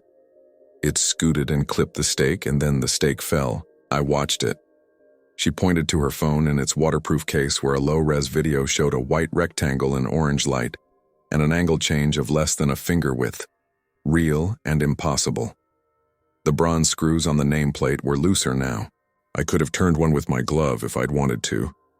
I didn't touch them. This is where my night forks in my memory.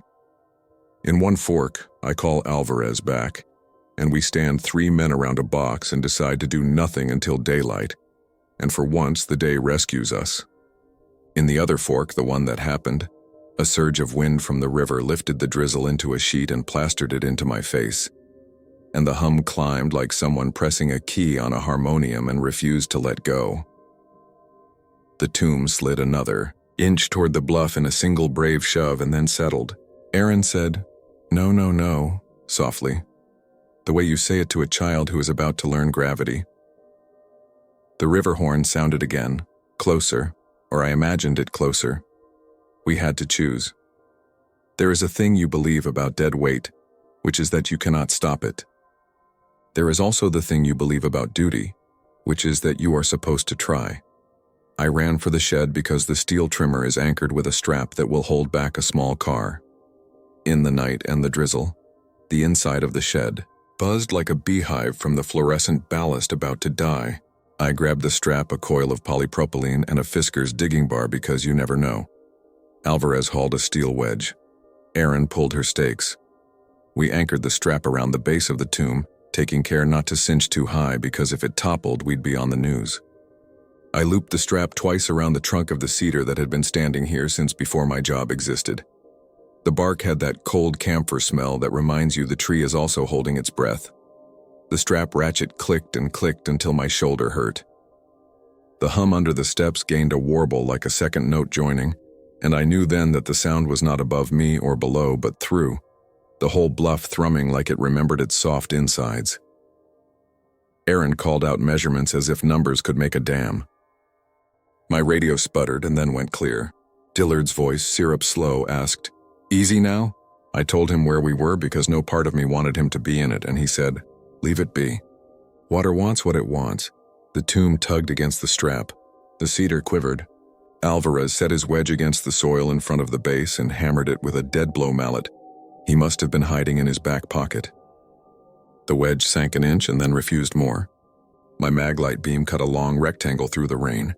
We dug a shallow trench on the riverside with the Fisker's bar and a dull shovel until the clay showed red in the beam, like a wound in the earth, except it wasn't. It was just the coast of Georgia in cross-section. The hum steadied.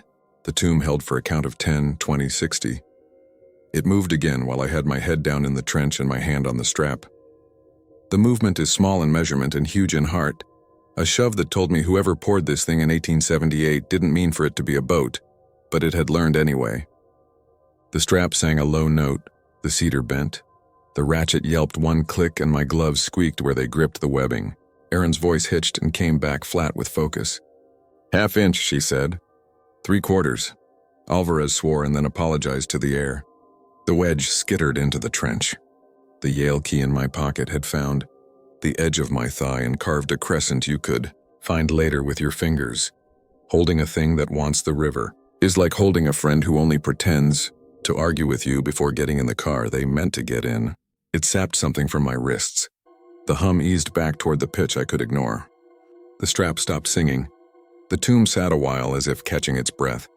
Erin leaned her forehead against the marble and then jerked it back like she'd touched a stove. "Hot," she said, and then when I raised an eyebrow, "I swear. Not warm. Hot." I put my hand there and felt nothing but stone that remembered sun from 15 hours earlier. She shook her head and kept writing. We wrote it out like you write a fever, talking enough to prove we could. Measuring more than helped. Making promises to an object that predated our promises. At 4, the drizzle thinned and the sodium lamps buzzed louder for no reason a person could give. At 5, the hum under the steps shifted location, as if the room moved to the next plot without coming up for air. At 5:30, the orange in the air turned a shade that means the horizon is considering you again. The strap no longer held a live thing.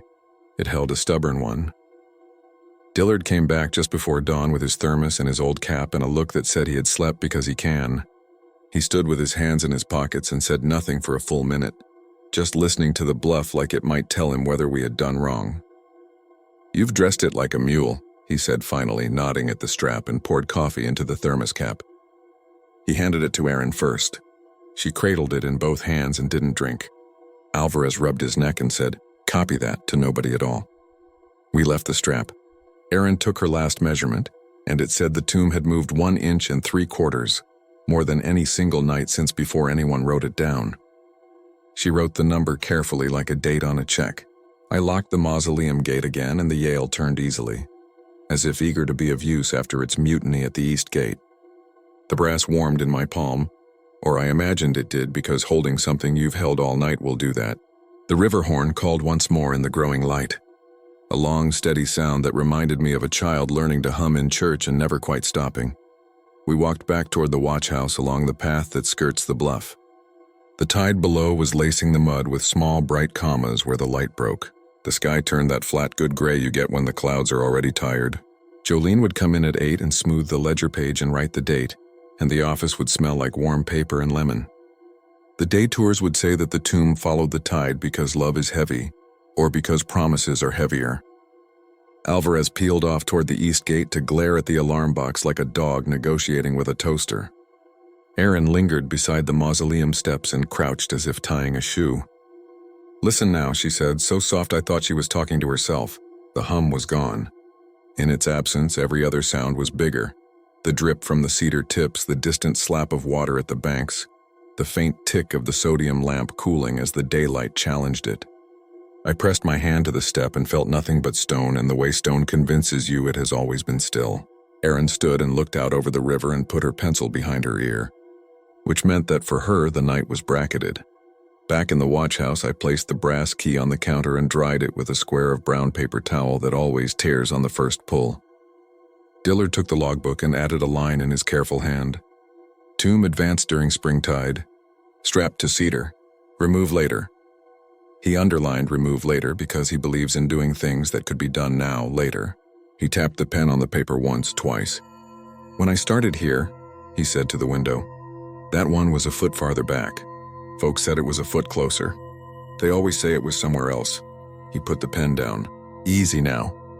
When I turned to hang the key on the nail by the door, the loop of twine that had appeared in the night wasn't there. The nail was clean, rusty, patient. The key sat heavy in my palm, and for a second I considered keeping it in my pocket all day, like a talisman that had just earned the job I assumed it already had. I put it on the hook board with the copies and the tags anyway, because I like when the world looks the way I found it. We went outside to meet the day. The drizzle had decided to be fog, and the fog did the kind thing of softening edges. The strap around the tomb looked domestic in that light, like a belt cinched around a sleeping traveler to keep them from rolling off a train berth. Erin put her hand on the marble one last time and felt nothing but the cold of morning. Or if she felt more, she filed it where she files what does not help. Alvarez waved from the gate and called something I didn't catch, probably copy that, which he says for good news too. By the time the tours came, the strap had a story.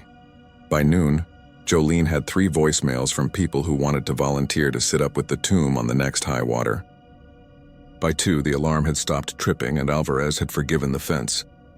I went home and slept a little, and woke with the taste of metal like a penny held between the molars and the image of the key's bow pressed into my thigh. I came back at dusk to hand off, and to see if the cedar had returned to itself. The strap was still neat. Dillard had left it in place because the tide would be up again after midnight. He had chalked a little mark on the path at his own measured point, a D with a line through it. I put my boot against it and looked out over the river and waited, just long enough to hear whether the bluff would remember me by the sound it made when it moved. It didn't. The sodium lamps blinked on with their electric wasp hum. I checked the mausoleum gate and brushed my hand across the step in passing. The stone held still under my glove. The air was ordinary cold, but somewhere in the steps, deep or far or both, the faintest line of sound trembled, a single note that could have been nothing at all. It came and went in 3 heartbeats like a breath under the floorboards. It might have been the wind, it might have been my blood, it might have been a trick of damp air, but it had the same shape as before. A quiet, steady humming under the steps, thin as a thread, there and then gone, as if the ground were practicing a song it intended to sing again.